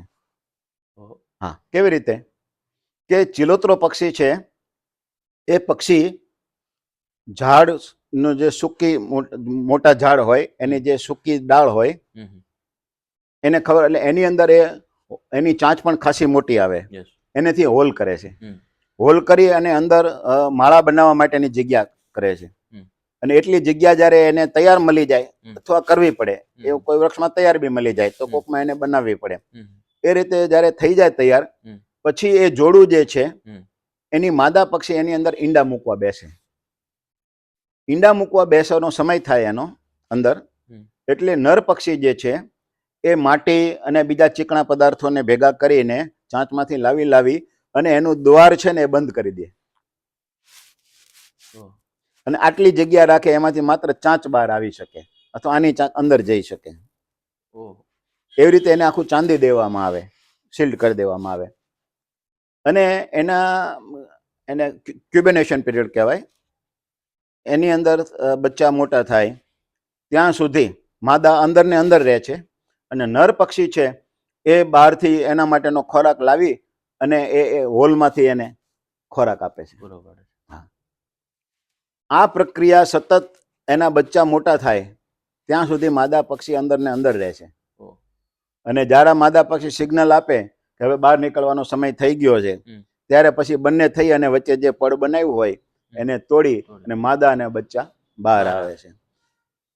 પહેલા તો બધા માનો દરેક સ્ત્રી હોય કે પુરુષ હોય, હમ હમ નર નારી, યસ એ એક પ્રાણી જ છે. હમ હમ એટલે આમાંથી પ્રેરણા મળી હમ કે ભાઈ માદા પક્ષી જે છે હમ હમ એને ગર્ભધારણ કરવાનો હોય છે. હમ ગર્ભધારણ કરવાનો હોય એ અવસ્થાની અંદર પોતે પોતાનો ખોરાક મેળવવા સક્રિય ન રહી શકે, એટલે તમારે સામાજિક બંધનમાં બંધાવવું પડશે. બહુ કે એ સમય દરમિયાન નર પક્ષી છે હમ એ એને ખોરાક પૂરો પાડે. એટલે સામાજિક જવાબદારી ઊભી થઈ, આખું વિઝન મળ્યું યસ કે ભાઈ પુરુષો જે છે એને કમાવીને લાવવાનું, માદાએ છે એ ગૃહસ્થી નિભાવવાની છે, વાહ ગ્રહ કાર્ય છે માદાએ કરવાના છે. આનો જો પ્રેરણા સ્ત્રોત જો હોય કોઈ, તો આ ચિલોત્રો પક્ષી છે. વાહ. અને તમને આશ્ચર્ય થશે જો મેં તમને કીધું ને કે પ્રકૃતિની ઉપાસનાનું શું છે. હમ. સુરેન્દ્રનગર જિલ્લામાં બધા તો વાત નથી કરતો હું જિલ્લા પૂરતી વાત કરું યસ યસ. તો સુરેન્દ્રનગર જિલ્લામાં ચિલોત્રો પક્ષી કદી કોઈને જોવામાં નથી આવ્યું. પહેલી વાર અમારા ફાર્મ ઉપર તલાવની પાળે અમને જોવા મળ્યું. વાહ. જે અહીંયા હોય જ નહીં કારણ કે અહીંયા એવા મોટા ઝાડ કે જંગલી વિસ્તાર નથી નથી. ઝાલાવાડની અંદર. હમ. બરોબર છે. તો એકવાર એક સાંજે હું વોક કરતો હતો, ઇવનિંગ વોક કરતો હતો મારા ફાર્મ ઉપર. હમ. એમાં મારા માથા ઉપરથી ઉડીને ગયો ને સૂર્યાસ્ત થઈ ગયો હતો એ સમય હતો. હમ. હમ. એટલે મેં આવડું મોટું પક્ષી જતું જોયું અને પાછળ એને માર્ક્સ જોયા, સ્ટ્રાઇપ્સ જોયા બ્લેક. યસ. એટલે હું ઉતાવળો ચાલ્યો. મેં કીધું, અત્યારે આ પક્ષી ક્યું ગયું? જઈને મેં જોયું તો ચિલોત્રો. થોડી વાર મારું મગજ કામ નહોતું કરતું. Is it possible? કેવી રીતે શક્ય હોઈ શકે? ચિલોત્રો અહીંયા હોય જ ન હોય જ શકે. ન શકે. છતાં જોયું અને લકીલી દેવરત મારા ઘોડાને એ વખતે બરોબર જોગાણ ખવડાવતા હતા. બરાબર. એટલે દેવરત મેં હાથ પાડ્યો. દેવરત કમ હિયર જલ્દી. હમ. મને કે શું છે દાદા? મેં કીધું હોર્નબિલ અહીંયા હોય? મને કે નો હોય ને દાદા. Look at that. ઓહ. મને કે વંડર દાદા. મેં કીધું જલ્દી હવે કેમેરા. મને કે દાદા અંધારું બહુ થઈ ગયું છે ને, આ રાત્રે નહીં જાય, અર્લી મોર્નિંગ આવીને હું ફોટો પાડી લઈશ આનો. અમે ઘેર આવ્યા, અર્લી મોર્નિંગ ગયા તે દરે ઓહ. ઉડી ગયું હતું. બરોબર. હમ. આ વાતને વર્ષ દાડો થયો હશે હમ. અને હમણાં 6-1 મહિના થયા હશે. હું બેઠેલો, દેવરત બરોબર અમદાવાદથી આવેલા. હમ. અમે હજી બેઠા છીએ ને ત્યાં અમારા વડના ઝાડ ઉપર ચિલોત્રો આવ્યો. ઓહ. દેવરતને કીધું આ તક ન ચૂકાય, કોઈ માનશે નહીં. કીધું આપણે મોઢાની વાત તો કોઈ માનવા તૈયાર નહીં થાય. અને એને ફોટો લીધો. હમ. એ બધા ન્યૂઝપેપરમાં પબ્લિશ થયો છે હમ. હમ. કે ચિલોત્રો પક્ષી અહીંયા અમારે ત્યાં સ્પોટ થયું. હમ. આ બાજુ સૌરાષ્ટ્રમાંથી તો નામ શેષ થઈ ગયા હતા. પછી ગીરના જંગલની અંદર ફોરેસ્ટ ડિપાર્ટમેન્ટ તરફથી 6 પક્ષીઓને છોડવામાં આવ્યા હમ. રિહેબિલિટ કરવા માટે થઈને, હમ. પણ એમાંય સફળ ન થયા. ઓહ. પછી પાછા મૂક્યા છે પણ હજી એના રિઝલ્ટના કાંઈ સમાચાર આવ્યા નથી. નથી. હવે જો આ ચિલોત્રો પક્ષી અમારી જ વાડી અમને શા માટે દેખાય કહો? વાહ. જ્યારે નિષ્કામ આપણી સેવા હોય ને, શુદ્ધ ભાવ, યસ. પ્રકૃતિની ઉપાસનાનો, પ્રકૃતિની સેવાનો, હમ. ત્યારે આવી ઘટનાઓ ઘટિત થતી હોય થતી છે. હોય છે. આ એનો સાક્ષાત પુરાવો છે અમારા આપણે જીવનમાં. એવું કહી શકીએ દાદા કે અસ્તિત્વએ પક્ષીને મોકલ્યું કે ભવાની સીજી બિલકુલ હું માનું છું. શક્ય જ નથી, ને તો Yes. શક્ય જ નથી. આ યસ. ક્યાંય રિપોર્ટ નથી. આખા સૌરાષ્ટ્રમાં એમ કહી તો ચાલે. વાહ. એ પક્ષી આવીને બેઠો, એના ફોટા તમને હું બતાવી. ન્યૂઝપેપરમાં તો બધે આવી જ ગયા છે. ખૂબ સરસ. દાદા, આ તમારી જે પ્રિમાઇસીસ છે જે અમે જોઈ રહ્યા છીએ, તો હવે અમને પણ ઉત્સુકતા છે કે તમે રેર ઓફ ધ રેર જે કલેક્શન છે તમારું, એમાં તમારો વારસો પણ આવી જાય, તમારા પરિવારની પરંપરા પણ આવી જાય, અને તમારું ફિલ્ડ વર્ક કે જે સૌથી વધારે મહત્વનું છે, તો તમે વિગતવાર અમને એની મુલાકાત કરાવશો. તો ગ્રીન બાપુ ઓફ ગુજરાત તરીકે અત્યારે ન માત્ર ગુજરાત પણ જ્યાં જ્યાં પ્રકૃતિ પ્રેમીઓ છે એ એમને ગ્રીન બાપુના હુલામણા અને વહાલા નામથી ઓળખે છે. તો એમનો જે આખો કિંમતી અસબાબ છે કે જે કરોડો રૂપિયા કદાચ કોઈ ચૂકવે છતાં પણ ન મળે, કેમ કે એમની ધીરજથી એમને આ અસબાબને ખૂબ પ્રેમથી સાચવ્યો છે, સજાવ્યો છે. તો ભવાનીસિંહજી, અમને સૌપ્રથમ તો અહીંયા પેલા પુસ્તકો દેખાય છે, તમે છો તો કોમર્સના વિદ્યાર્થી, તો પછી આ પુસ્તકો બધા જે છે. કોમર્સનો વિદ્યાર્થી ખરો, પણ કોમર્સનો મેં દિલ દઈને અભ્યાસ નથી કર્યો. વાહ. મારું જીવન પ્રકૃતિને સમર્પિત જ હતું. જી. એટલે મેં વધુમાં વધુ પશુ પ્રાણી પક્ષીઓ વિશેનો જ અભ્યાસ વધુ કર્યો છે. બરાબર. જો આ તમને એક સરસ બુક બતાવું. જી. આ બુકનું નામ છે બર્ડ્સ ઓફ સૌરાષ્ટ્ર. ઓકે. આ ઓરિજિનલ પ્રત છે. હમ. અને તમે જોઈ શકો છો કે આની અંદર સૌરાષ્ટ્રનો જે કાઠિયાવાડી, વખતે કાઠિયાવાડ કહેવાતું હતું, યસ. સૌરાષ્ટ્ર, Yes. એનો આખો મેપ આપ્યો છે. જી. એમાં જો આ વઢવાણ, હમ. લીમડી, હમ. ધાંગધ્રા, વાંકાનેર, હમ. રાજકોટ, હમ. ધોલ, આ બધા નામ આપ્યા છે. પણ આમાં ક્યાંય સુરેન્દ્રનગરનું નામ નથી. હમ. કારણ કે સુરેન્દ્રનગર તે દિવસે અસ્તિત્વમાં હતું જ નહીં. સુરેન્દ્રનગર બન્યું એ આઝાદી પછી બન્યું છે, એટલે એમાં એનો ઉલ્લેખ જ નથી. અને આ બર્ડ્સ ઓફ સૌરાષ્ટ્ર જે છે એ ભાવનગર રાજકુમાર, મહારાજ કુમાર ધર્મકુમાર સિંહજીએ પબ્લિશ કરેલું છે. એ જમાનામાં તમે જો એમણે કેટલી મહેનત કરેલી છે. જી. અને આ બુક તમે જોશો યસ. તો એમણે dedicated to the my parents એમને લખ્યું છે. હિઝ હાઇનેસ ધ મહારાજા સાહેબ શ્રી ભાવસિંહજી. અને એમના મધર જી. મહારાણી સાહેબા નંદકુંવરબા યસ. એમને આ સમર્પિત કરેલું છે. બહુ હમ. આ ઓરિજિનલ પ્રત છે મારી પાસે. જી. હવે ધર્મકુમારસિંહજીએ એ પક્ષીઓ વિશેનો જે અભ્યાસ કર્યો, ખાસ કરીને સૌરાષ્ટ્રના પક્ષીઓ, જી. તો એમણે એક દિલગીરી વ્યક્ત કરેલી છે પોતે કે ભવિષ્યની પેઢી પક્ષીઓને સારી રીતે ઓળખી શકે, કારણ કે પક્ષીઓના આકાર મહત્વનો છે, એથી વિશેષ એના રંગ મહત્વના છે. જી. અને એના રંગની બિલકુલ પાકી ઓળખાણ આપવી હોય, ડિસ્ક્રાઇબ કરવું હોય પ્રોપરલી, જી. તો એના પરફેક્ટ કલર એના હોવા જોઈએ. હમ. હવે એ જમાનામાં આવું કઈ કલર ફોટોગ્રાફી કઈ હતી નહીં, હમ. એટલે એમણે એ જમાનાની અંદર એક પક્ષી હોય તો એને શૂટ કરતા, પોતે હમ. શૂટ કરી અને પછી એ પક્ષી લઈ અને સોમાલાલ શાહ હમ. પેઇન્ટર હતા, અચ્છા. એમને આપે કે સોમાલાલ તમે આ પક્ષીમાં જેવા રંગ છે એવા રંગ પૂરી અને મને તમે એક ચિત્ર તૈયાર કરી દો. મારે એક અદ્યતન સરસ મજાની જ્ઞાનવર્ધક પુસ્તક તૈયાર કર્યું. સૌરાષ્ટ્રના પક્ષીઓ ઉપર કરવાનું છે. વાહ. એટલે સોમાલાલ શાહ એમાં રંગ જોઈ હમ. અને એ પ્રમાણે રંગ પૂરી અને પિક્ચર તૈયાર કરતા. હમ. એ પિક્ચરો આની અંદર પબ્લિશ કરવામાં આવ્યા છે. અચ્છા. હા, જો તમને હું બતાવું તમને. વાહ. બહુ જૂની બુક છે, એટલે બહુ મારે સાચવીને હમ. હમ. રાખવી પડે છે, હમ. હમ. પણ અદ્ભુત છે. જી. ધર્મકુમારસિંહજીને લાખો વાહ. વંદન કે એ જમાનામાં એમણે આવું સરસ કામ કર્યું છે. કર્યું છે. અને કેટલું એકદમ આ રિયલ. બધા જ પેઇન્ટિંગ હા. છે, એક પણ કલર ફોટોગ્રાફ્સ નથી. વાહ. જો આ રાજગીધ હું તમને કહેતો હતો ને, લાલ માથા વાળું ગીધ,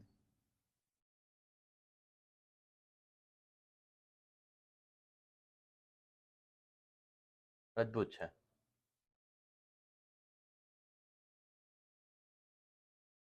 અત્યારના પક્ષીના જે વિષયમાં જે અભ્યાસ કરે છે એના માટે આ હા, એના પુસ્તક. માટે ખૂબ જ જ્ઞાનવર્ધક છે, ખૂબ જ્ઞાનવર્ધક છે. જી. આશરે 350 પક્ષી એમને આ બુકની અંદર એના વિશેની નોંધ બધી આપી છે. અને જો ફોટોગ્રાફી પણ કલર ફોટોગ્રાફી નહોતી એ વખતે, બધી બ્લેક એન્ડ વ્હાઇટમાં લઈએ હમ. તો આવા ફોટા આવે કે જેમાં તમે જો હમ. હમ. આની અંદર 2 પક્ષી બેઠા છે, આમાં જો તમે, હમ. હમ. તમને ક્યાંય દેખાશે નહીં બ્લેક એન્ડ વ્હાઇટમાં. જો યસ. નજર કરશો તો પણ તમને, કારણ કે એના બધા એને કેમોફ્લેજ ઇફેક્ટ કહેવાય. હમ. એટલે આમાં નાઇટ જાર નામના પક્ષીઓ હમ. 2 બેઠા છે, પણ એટલા બધા એની હારે વાતાવરણમાં મેચ થઈ જાય છે હમ. કે હું તમને જો આંગળી અડાડીને બતાવું ને તો જ તમે જોઈ શકશો એને. જો યસ. તમારે મેળાને આઈડેન્ટિફાય નહીં કરી શકો. વિઝિબલ નથી. હમ. જો અહીંયા બેઠું છે પક્ષી, જોયું તમે? ઓકે. જે આ એની ચાંચ છે, હમ. હમ. આ એનું શરીર છે, આ એની પાંખ છે, આ એના પીછા છે. ઓકે. એટલે આ પ્રોબ્લેમ થતો હતો બ્લેક એન્ડ વ્હાઇટ ફોટોગ્રાફ્સમાં, બરાબર. કારણ કે એટલા બધા એના મેચ થતા હોય કલર, હમ. હમ. એટલે એ નહોતું થઈ શકતું. ઓકે. આવું ને આવું પક્ષીઓ વિશે ધર્મકુમારસિંહજીએ અદ્ભુત કામ કર્યું છે. જી. એવું મારી પાસે આ બધા અલભ્ય પુસ્તકો છે. આ તમને આજે ક્યાંય બજારમાં જોવાનો મળે. સહેલાઈ મળે નહીં સહેલાઈથી. જી. તો એવું પ્રાણીઓ અંગેનું, હમ. તો પ્રાણીઓ અંગેનું એક અંગ્રેજ હતા, hmm. Hmm. WF Champion, yes. એણે આ બુક બહાર પાડી છે. એ નામ છે with a camera in tiger land. Hmm. જોયું તમે? હમ. હમ. હમ. તો એમણે આ ભારતના જે બધા વન્ય પ્રાણીઓ છે હમ. હમ. એના માટે આ બહાર પાડેલું છે. હવે હવે આ જુઓ તમે, આ એક ખાસ જોજો નોંધ તમે, આમાં નીચે લખ્યું છે, જુઓ. The tiger had taken his own photograph by flashlight. Okay. એનો અર્થ એ છે કે આ ટાઈગરે પોતાનો ફોટો પોતાની જાતે પાડ્યો છે. તો તમને આશ્ચર્ય થાય એ કેવી કે રીતે એ જૂના જમાનામાં વળી ટાઈગર તે પોતાનો ફોટો પોતે પાડે, એ કેવી રીતે શક્ય બને? પણ એ શક્ય છે. એ જમાનાની એને જે બુદ્ધિ દોડાવી છે, એ માણસનું જે વિઝન હતું જી. કે એને પહેલા તો ટાઈગરના પગ માર્ક્સ જોવા પડે, એટલે એના ફૂટપ્રિન્ટ યસ. કયા રસ્તેથી વધુ અવન જવન કરે છે. હમ. તો જે રસ્તે પાણી પીવા આવતા હતો ટાઈગર, હમ. એ રસ્તાને એને નોટિસ કર્યો કે અહીંથી રોજ ટાઈગર સાંજે પાણી પીવા આવે છે. આવે છે. પછી એ વખતે બોક્સ કેમેરા આવતા. હમ. બોક્સ કેમેરા એટલે, અને એને એની જે સ્વિચ આવે ને, જી. એને તમારે આમ શટર સ્વિચ એ આમ દાબવાની આવે, હમ. એટલે ફોટો પડી જાય. પડી જાય.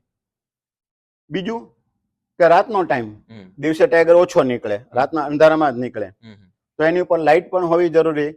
તો જો આમ ટોર્ચનું લાઇટ કરો તો એ ભાગી જાય. હમ એટલે એ જમાનામાં એવી ફ્લેશ લાઇટ આવતી હતી ફોટો પાડવા માટેની કે જેની અંદર તમારે એક બલ્બ ચડાવવો પડે. ઓકે અને એક જ વાર તમે એને ફ્લેશ કરો એટલે બલ્બમાં લાઇટ આપી અને બલ્બ એનો પૂરો થઈ જાય ત્યાં ને ત્યાં. બરાબર ધુમાડા બી નીકળે, સ્મોક પણ તમને દેખાય. ઓકે પછી બીજો ફોટો પાડવો હોય તો બીજો બલ્બ ચડાવવો પડે. એક બલ્બ થી એક ફોટો એક બલ્બ થી એક ફોટો અમે જોયેલું બધું. બરાબર. હા.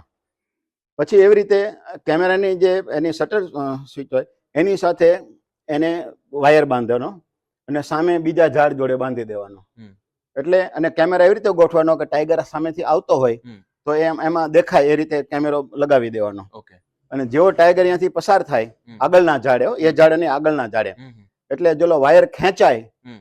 વાયર ખેંચાય એટલે કેમેરો શટ દઈને એને ફોટો શટર પડી જાય હા એટલે તરત ક્લિક થઈ જાય. યસ ક્લિક થઈ જાય એટલે ફોટો. આવી અનેક મહેનતો પછી સફળતા આ એક ફોટામાં મળી છે. તમે જો. વાહ એટલે ઈ જાતે જ પાડ્યો હા, જાતે જ જેવો એ ટાઈગરે પોતે પસાર પોતાનો થાય. ફોટો પાડેલો છે. વાહ અદ્ભુત વાત છે. હવે તો આ વન્ય સૃષ્ટિનો અગાધ વિષય છે, જેમ જી. આપણે દરિયાની અંદર જોઈ છે, અંડર સી વોટર, યસ અને વૈવિધ્યપૂર્ણ દુનિયા તમને જોવા મળે. જેટલું બહાર છે એનાથી ઘણું હા, બધું. એવી રીતે આ અગાધ વિષય છે. જી આની અંદર દિવસો શું શ્રીલંકાના એમ્બેસેડર જી અમારે ત્યાં આવેલા, જી. મહેમાન થયેલા, જી અને પહેલી જ મુલાકાતમાં એને બધું બહુ ગમી ગયું. જી અને મને એને કીધું હમ કે we suddenly come here in very short of time. Yes If you have convenience, and we'll come next time with 1 week. Will be the okay the time to see the wildlife of Gujarat? Yes મેં કીધું madam, you say 1 week, I say 1 life is not enough. આખી એક જિંદગી ઓછી પડે. ટૂંકી અમે આટલું કરી જ અમને એવું નથી થતું કે ના ના અમે બધું જાણી લીધું ને બધું કરી લીધું. Miles to go, miles to go, miles to go. પણ અમારી ફરજ એ બને કે અમે જે જોયું જાણ્યું છે જી એ આગલી પેઢીને સોંપતા જઈએ. સોંપતા જઈએ. તો તમે ત્યાંથી શરૂ કરો. વાહ સાચી વાત આટલો બધો આપણી પાસે જ્ઞાનનો ભંડાર છે વન્ય સૃષ્ટિનો. It should be pass on the next generation. Yes તો એમ કરતા જ્ઞાન વધે. એટલે આપણી જૂની કહેવત તમે સાંભળતા હશો કે ફણા ઋષિને 2000 વર્ષનું આયુષ્ય હતું, 5000 વર્ષનું આયુષ્ય. નો, ફિઝિકલી નહીં, ફિઝિકલી તો 100-125 વર્ષ જે છે કે ઇનફ છે બોડીનું, પણ નોલેજ છે તમે પાસ ઓન કરી દો. આજ મારા ગ્રાન્ડફાધરનું નોલેજ મને મળ્યું, મારા ફાધરને મળ્યું, મારા ફાધરે મને આપ્યું, હું મારી નેક્સ્ટ પેઢીને આપું. તો with a century wildlife અમારે 100 વર્ષ થયા વન સૃષ્ટિના અભ્યાસ સાથે. તો આજ દેવવ્રત ને એ બધા છે એ 125 વર્ષના થયા ને yes knowledge wise. Yes physically તો જે શરીરનું આયુષ છે એ 100-125 વર્ષનું આપણને આપ્યું છે એટલું થઈ, પણ મેન્ટલી નોલેજેબલ તો કે ભાઈ 125 વર્ષનું આયુષ છે એમનું. આવી રીતે ઋષિ મુનિઓના આયુષ ગણવામાં આવતું નહીં કે ફિઝિકલી. એમની ગુરુ પરંપરા, એમને હેન્ડ ઓવર કરતા જ જાય, સચવાતું જાય અને જ્ઞાનનો ભંડાર એકત્રિત થતો જાય. બહુ સાચી વાત છે બાપુ. આ બધા ફોટોગ્રાફ્સ તમે ક્લિક કરેલા છે? હા, ઓલમોસ્ટ. યસ. પછી હવે જે છે એ બધા મારા દેવવ્રત ને બધા કરે છે. આ એમના ફોટોગ્રાફ છે કે જે ક્લિક કરે છે ફોટોગ્રાફ દેવવ્રતભાઈ? હા, આ દેવવ્રત કરે છે. બરાબર. આ દેવવ્રત નાના હતા ને ત્યારથી મારી સાથે, પછી એ કરે છે. આ બધા મારા ફોટા છે. બરાબર છે. એ વખતના. આગળ વધીએ તો આ સાસણગીર તમે જતા? હા, સાસણ જતા ટ્રેનમાં જવાનું હોય ને, જ્યારે ટ્રેનમાં જતા ને ત્યારે જો અહીંયા હું ઊભો છું, આ સાસણગીરનું રેલવે સ્ટેશન. વાહ. ત્યાં તો પછી ફોરેસ્ટની જીપ હોય અમારા માટે. કેટલા વર્ષ થયા છે બાપુ આ ફોટોગ્રાફના? 35 વર્ષ, 35-40 તો એટલું તો થયું હશે. વાત છે. આગળ આપણે વધીએ. જો આ બધા છે ને, બધા ઘાસ તૃણભક્ષી જેને કહી શકાય ને, તૃણભક્ષી. આ માંસભક્ષી નથી. બરાબર.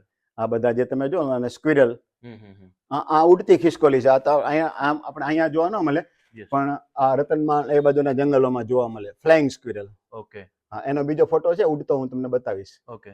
હા, એ રાત્રે જ બહાર નીકળે, દિવસે ના નીકળે. બરાબર. હા. પછી આ તો આપણી શેઢી છે. પછી આ ચોસિંગા છે, એટલે 4 શિંગડા હોય. ઓકે. અને પેલા ચિંકારા છે. ચિંકારામાં એવું છે કે ચિંકારામાં નર અને માદા બેયને શિંગડા હોય. બરાબર. બીજા બધામાં નથી હોતા. તમે જુઓ તો જો આ બધામાં છે તો નર છે ચિત્તલ, તો એને માથે શિંગડું છે, માદાને માથે નથી. જે તમે એ રીતે સાબર જુઓ તો સાબરને માથે શિંગડું, માદાને નહીં. ઓલી નીલગાય છે તો એને માથે શિંગડું, ફિમેલને નહીં. જોયું ને તમે?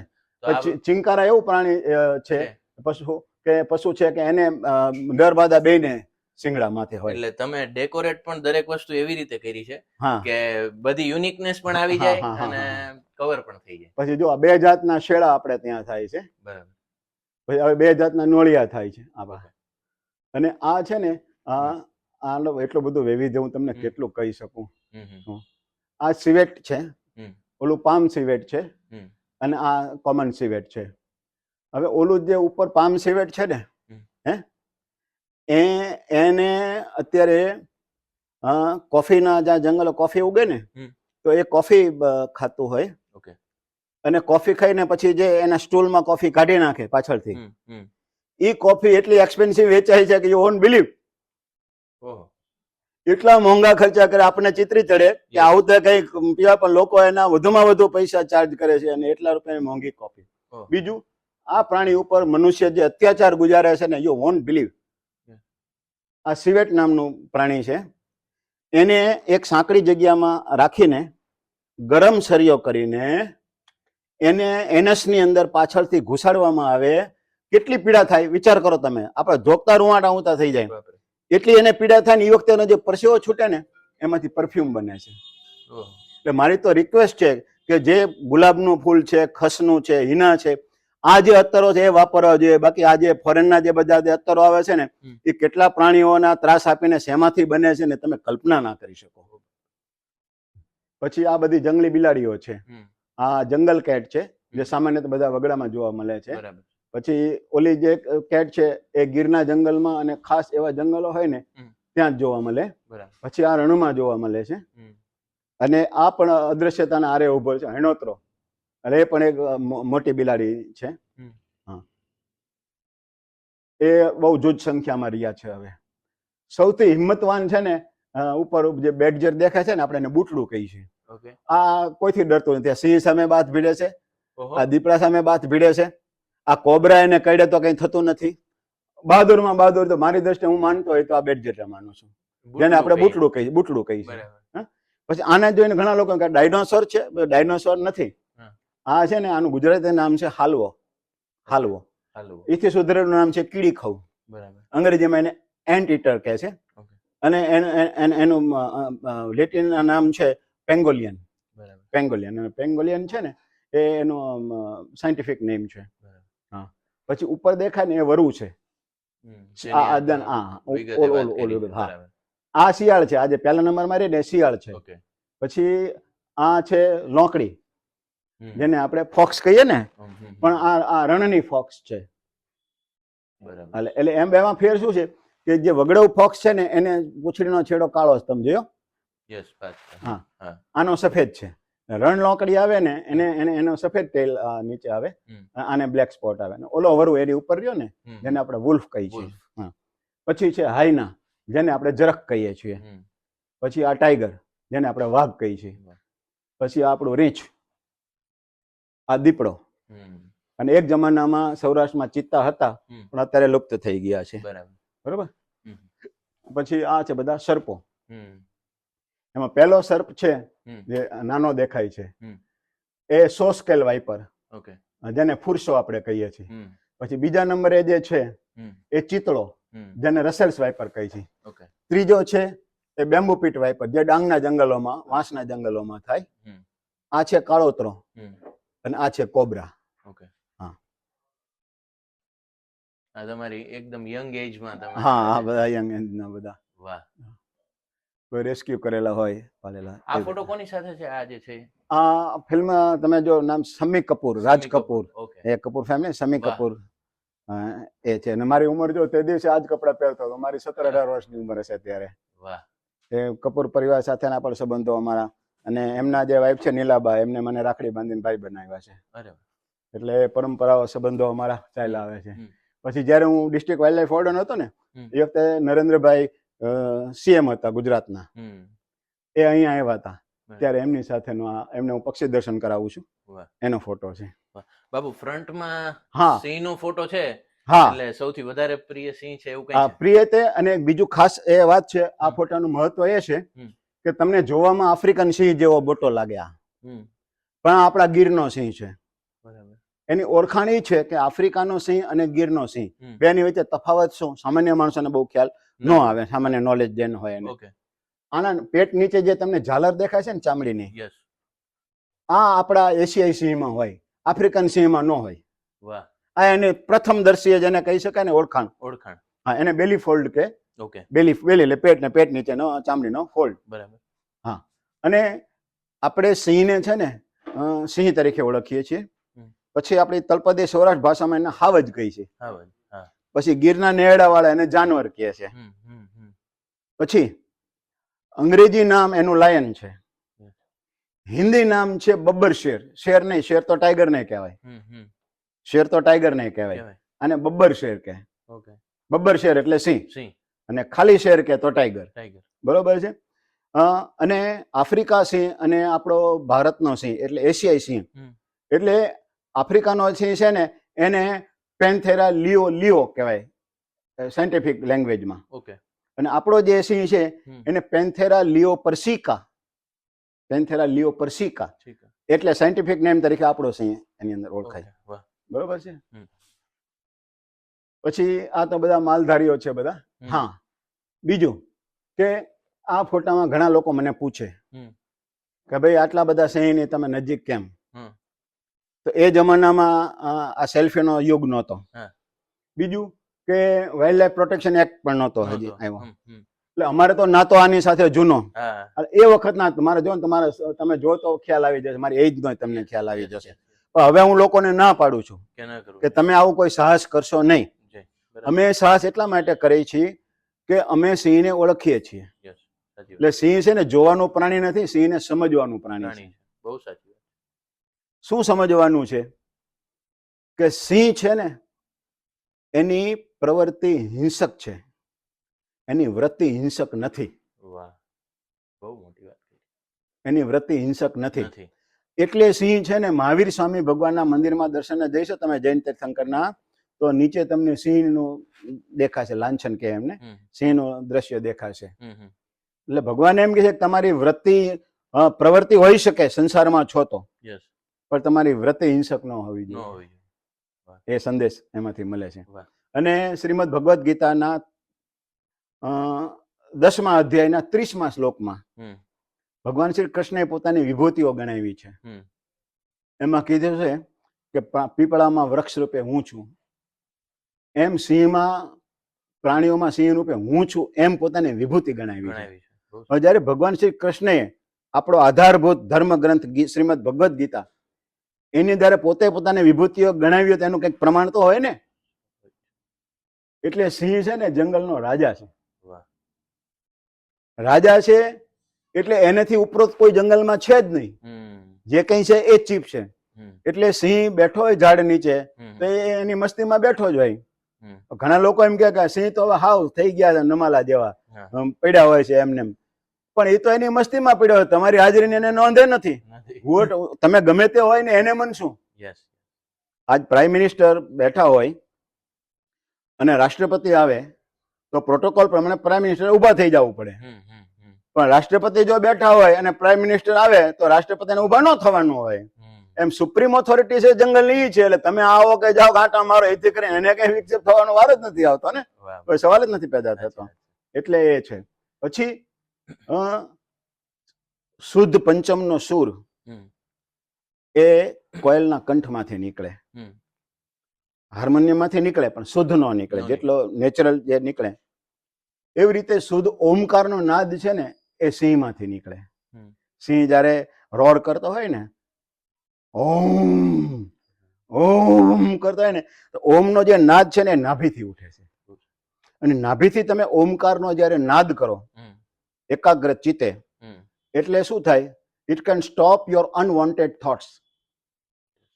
ચિત્તની એકાગ્રતા આવવા માંડે અને બિનજરૂરી જે વિચારો તમને ડિસ્ટર્બ કરતા હોય એ આઘા ખસવા માંડે. ખસી જાય. એટલે તમે એક યોગીનું સ્વરૂપ ધારણ કરી લો. હમ. એમ સિંહ છે ને એક યોગી છે. વાહ. એટલે મેં એક મહાન યોગી એટલે આપણા જાણીતા જ તે હમ. રાજર્ષિ મુનિ, યસ. એમને મેં પૂછેલું હમ.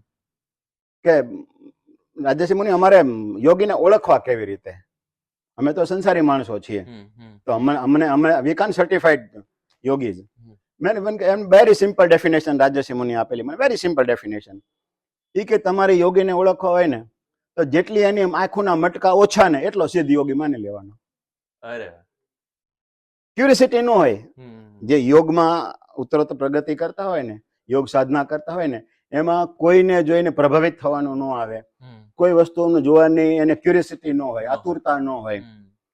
એની આંખો અંતર્ધ્યાનમાં વયા જતા હોય. હમ. એટલે તમને અડધી આંખ એની બંધ લાગે ને પોતાની મસ્તીમાં તમને એમ થાય કે આ સૂતા છે. એ સૂતા ન હોય.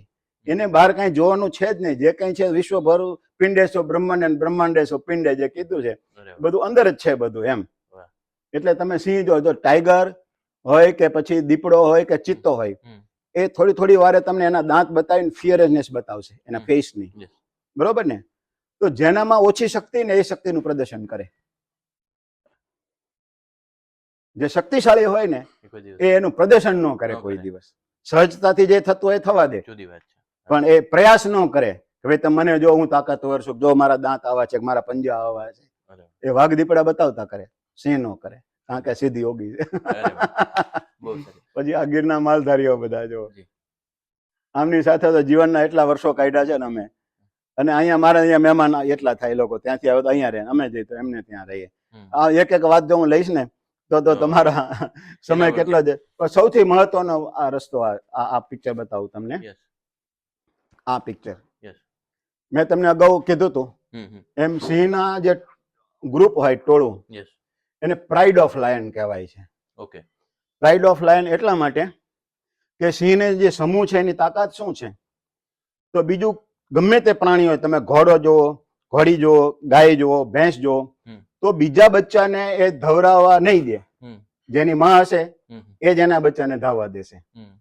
બ્રેસ્ટ ફીડિંગ કરાવશે. યસ. બાકી બ્રેસ્ટ ફીડિંગ નહીં કરે, તરત પાટું મારશે, બીજાનું આવશે, હરણ હોય કે ગમે તે હોય. હમ. સિંહ પરિવાર એક જ એવો છે કે જેમાં સિંહણ અન્ય સિંહણના બચ્ચાને બ્રેસ્ટ ફીડિંગ કરાવે છે. હા, બહુ જ મહત્વનો પ્રશ્ન છે. બહુ સરસ. એટલે સિંહના ગ્રુપને પ્રાઇડ ઓફ લાયન કહેવાય છે. You feel the pride of lion એમ. વાહ. હા, એમાં એ ભેદરેખા નથી કે ભાઈ આપણું આપણા પરિવારનું જ બચ્ચું છે ને પછી બીજી સિંહણનું હોય તો એ દેવું નહીં, ભલે ભલે બ્રેસ્ટ ફીડિંગ કરતું હોય. બહુ મોટું. એટલે આમાં જો 5 બચ્ચા ધાવે છે. યુઝ્યુઅલી સિંહણને 1 2 1 2 1 2 3 ભાગ્યે જ ઝાઝા બચ્ચા હોય. પણ આમાં અને આ ગ્રુપ આખું હતું, જો આ જે રહ્યું ને હમ. હમ. 22 નું ગ્રુપ હતું. આ મારો રેકોર્ડ છે એ વખતે. પણ મારી પાસે વાઇડ એંગલ કેમેરા નહોતો, હમ. એટલે તમને હું કહી શકું જરા બાજુ બાજુમાં આવી જાવ, ફોટો લેવાનો છે. સિંહને થોડું કહેવાય છે બાજુ બાજુમાં બેસો ફોટો લેવાનો છે. હા. એટલે મેં 10 અને 12 એ રીતે આમાં 10 અને પેલા 12 જો ઓલો છેલ્લી બાજુ હમ. 2 ભાગમાં 2 પિક્ચર લીધા છે મેં બરાબર. એમના. હા, હમ. પછી આ મેટિંગ સિક્વન્સ Meeting. છે આખી ઓકે. આખી મેટિંગ સિક્વન્સના આખા રોલ પૂરા કરી નાખ્યા હતા આમાં. બરાબર. આ બધા એના શિકારના ને એ બધા છે. વાહ. અને બાપુ એક વાત ખાસ એ ફરીથી તમે મને જ્યારે આપણે મળ્યા ત્યારે વાત કરી કે તમે જે કાંઈ વાંચો પછી એનું 360 ડિગ્રી એનાલિસિસ કરો, હા હા હા. તો એ કયું સૂત્ર છે કે જે કામ કરે છે અત્યાર સુધીના ફિલ્ડ વર્કમાં જે તમે વાત કરી હતી? એ ચિંતન તો કરવું પડે ને. યસ. ચિંતન ઓલ ડાયમેન્શન સ્ટડી જેને કહી યસ. શકાય. યસ. કે કોઈ પણ એનું સૂત્ર એ છે હમ. કે કહા સુના ન માનીએ, હમ. નજરે દેખા સો સચ, નજરે દેખા ન માનીએ, નિર્ણય કિયા સો સચ. અરે વાહ. ખૂબ સરસ. તો લોકયાત્રામાં આજે ગ્રીન બાપુ ઓફ ગુજરાત એવા ભવાનીસિંહજી મોરીને મળવાનું થયું અને મળવાની સાથે એમને એક એક વસ્તુ બારીકાઈથી આપણને સમજાવી છે અને એમની પાસે જે નોલેજ છે, નોલેજનો ઓશન છે, એ બીજા સુધી પહોંચે એના માટેના આ પ્રામાણિક પ્રયત્નો જ છે કે જે અત્યારે વાતચીત થઈ. તો ભવાનીસિંહજી લોકયાત્રામાં આપ જોડાયા, આપનો ખૂબ ખૂબ આભાર.